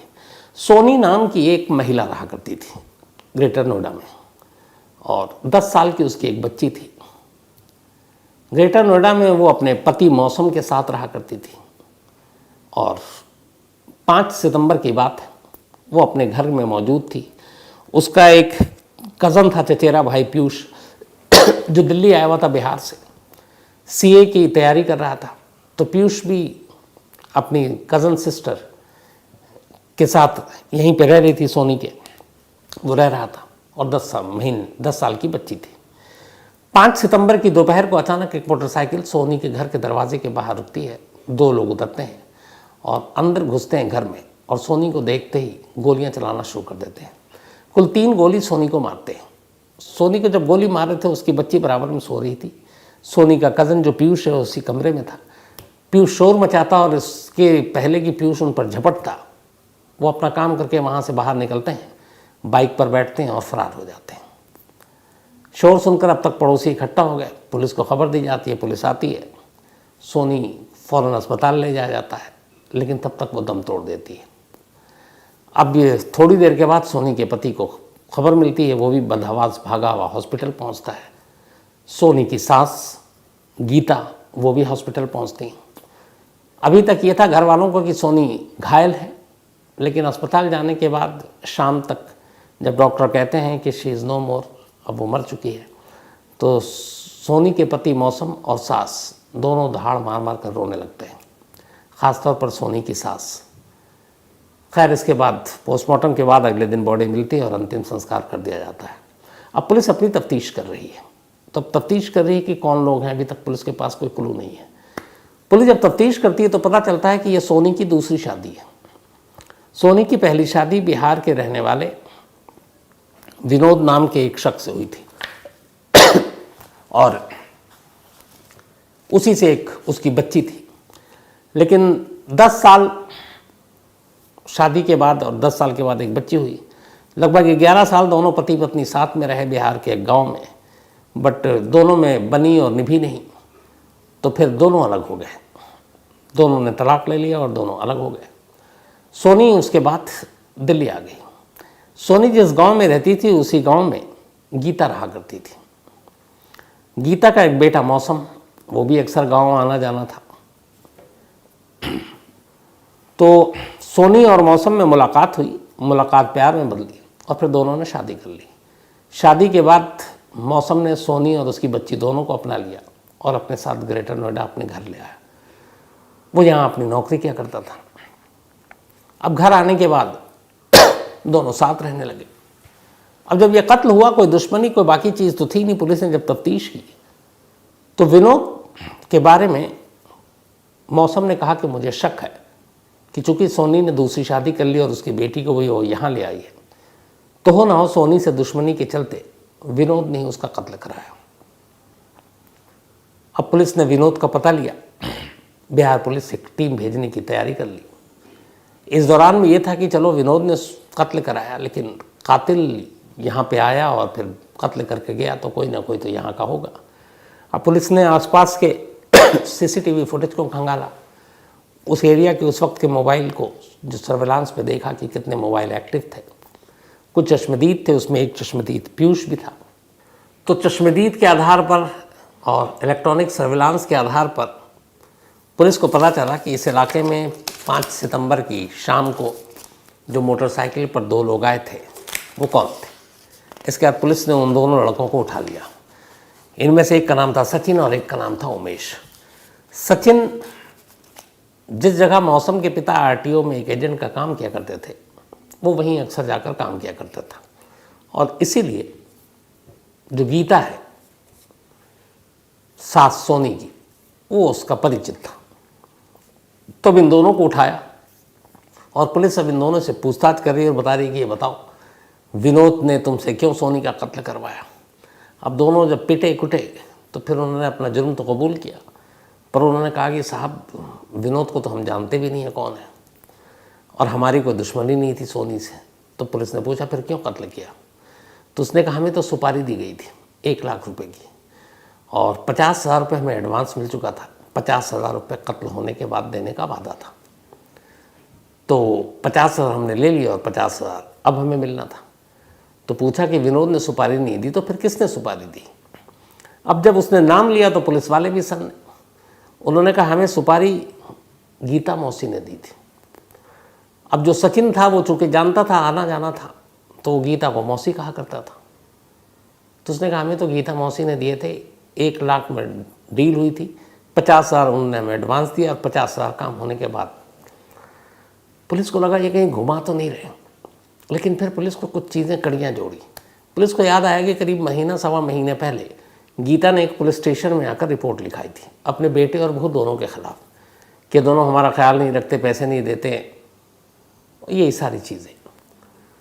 फिर पुलिस को लगा कि ये सवा महीने कंप्लेंट, उसके बाद जब हॉस्पिटल में गीता की मौत हुई तो वो फूट फूट कर रो रही है और उसके बाद गीता की मौत के बाद से उसके बर्ताव में भी बहुत सारी तब्दीली आई थी। अब पुलिस ने गीता को उठाकर पूछताछ करने का फैसला किया।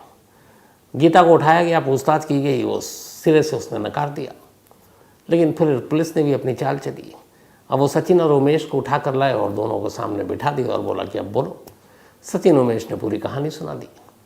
जब कहानी सुनाई तो गीता की पोल खुल गई। अब गीता के पास कोई चारा नहीं था। गीता ने अपना जुर्म एक्सेप्ट कर लिया। उसने कहा हाँ मैंने ही अपनी बहू की सुपारी दी थी। अब पुलिस ने कहा कि सास बहू के झगड़े तो होते हैं, एक दूसरे से बात ना करो, एक दूसरे को कई बार हाथ भी उठा देते हैं, लेकिन एक सास सुपारी दे ये शायद इस इलाके में पहली बार ऐसा सुनने को मिल रहा है। तो एक तो सुपारी का आइडिया कहाँ से आया और तुमने ऐसी क्या चीज़ हो गई जो बहू के लिए सीधे सुपारी निकाल दी तुमने। तब गीता ने बताया कि जब साल भर पहले मौसम यानी उसके बेटे ने शादी की तो उस वक्त चूंकि उसकी पहली शादी हो चुकी थी, तो जब पहली शादी हो चुकी थी सोनी की तो दूसरी शादी थी और एक बच्ची थी, तो वो इस शादी से एक तो नाखुश थी, लेकिन बेटे की ज़िद थी वो खामोश हो गई। फिर जब बेटा उसको अपने घर ले आया तो जब से उसने शादी की उसे अपने बेटे के अंदर कुछ परिवर्तन नज़र आया, बदलाव। पहले बेटा उसकी हर बात मानता था, कमाता था तो पैसे उसे ला कर देता था, उसकी छोटी छोटी ख्वाहिशों को पूरी करता था। लेकिन उसने कहा कि पिछले 1 साल में जब से सोनी ने घर में कदम रखा मेरी हैसियत लगभग कम होती गई, ख़त्म होती गई। वो सारे पैसे अब लाता खर्चे के तो अपनी बीवी के हाथ पर रख देता। वो बीवी और बेटी को बार बार अपना गिफ्ट भी देता, खिलाता पिलाता भी, घुमाने भी ले जाता और मेरी कदर नहीं करता, मुझे पैसे भी अब कम देता और मेरी इज्जत भी कम करते दोनों। बहू भी मेरा ख्याल नहीं रखती। तो धीरे धीरे मुझे लगा कि मेरी बहू मुझसे मेरे बेटे को छीन रही है, दूर करती जा रही है, और ये बात मैं बर्दाश्त नहीं कर पाई। तो पुलिस ने कहा कि फिर आप अलग हो सकते थे, कुछ और रास्ता निकल सकता था। उसने कहा नहीं, मुझे ये था कि मुझे अपने बेटे को वापस अपने पास लाना है। तो सीरियल फिल्मों इन सब चीज़ों में देख रखा था सुपारी नाम की क्या चीज़ होती है। कुछ बदमाश टपोरी टाइप के लोग होते हैं, पैसे लेकर कत्ल करते हैं, इतनी जानकारी उसे थी। फिर उसे लगा कि ये सचिन और उसका दोस्त उमेश दोनों थोड़े से लफंगे टाइप हैं और छोटे मोटे काम करते हैं, तो ये पैसों के लालच में आ जाएंगे। तो एक दिन उसने सचिन से बात की, उसने कहा कि तुझे पैसे देंगे। तो 1 लाख रुपए में वो तैयार हो गया। उसने 50,000 रुपये जो जमा किए तो वो दे भी दिए और कहा 50,000 बाद में। तो उसे लगा था कि सोनी एक बार रास्ते से हट जाएगी तो उसका बेटा उसे वापस मिल जाएगा और फिर वो अपने बेटे के साथ खुशी खुशी रहेगी, और इसीलिए उसने बहू को रास्ते से हटाने के लिए उसके नाम की सुपारी दे दी। अब भांडा फूट गया, गीता पकड़ी गई। बहू तो उसके रास्ते से हट गई, लेकिन वो खुद बेटे से दूर हो गई, क्योंकि अब वो जेल चली गई है। और चूँकि सीधे वो एक इसमें मेन कॉन्स्पिरेटर, मेन सुपारी देने वाली, मेन कत्ल करवाने वाली वही है, तो अब 10, 15, 14, 20 साल, कम से कम 14 से 20 साल, तो वैसे ही अब वो बेटा उसकी खातिरदारी नहीं कर पाएगा, न उसकी ख्वाहिशों को पूरी कर पाएगा, क्योंकि माँ जेल में होगी, बेटा बाहर आज़ाद होगा। काश गीता ये बात पहले सोच लेती, लेकिन ऐसा हुआ। और अजीब सुनकर भी लगा कि सास ने अपनी बहू की सुपारी दी है। तो ये थी आज की कहानी।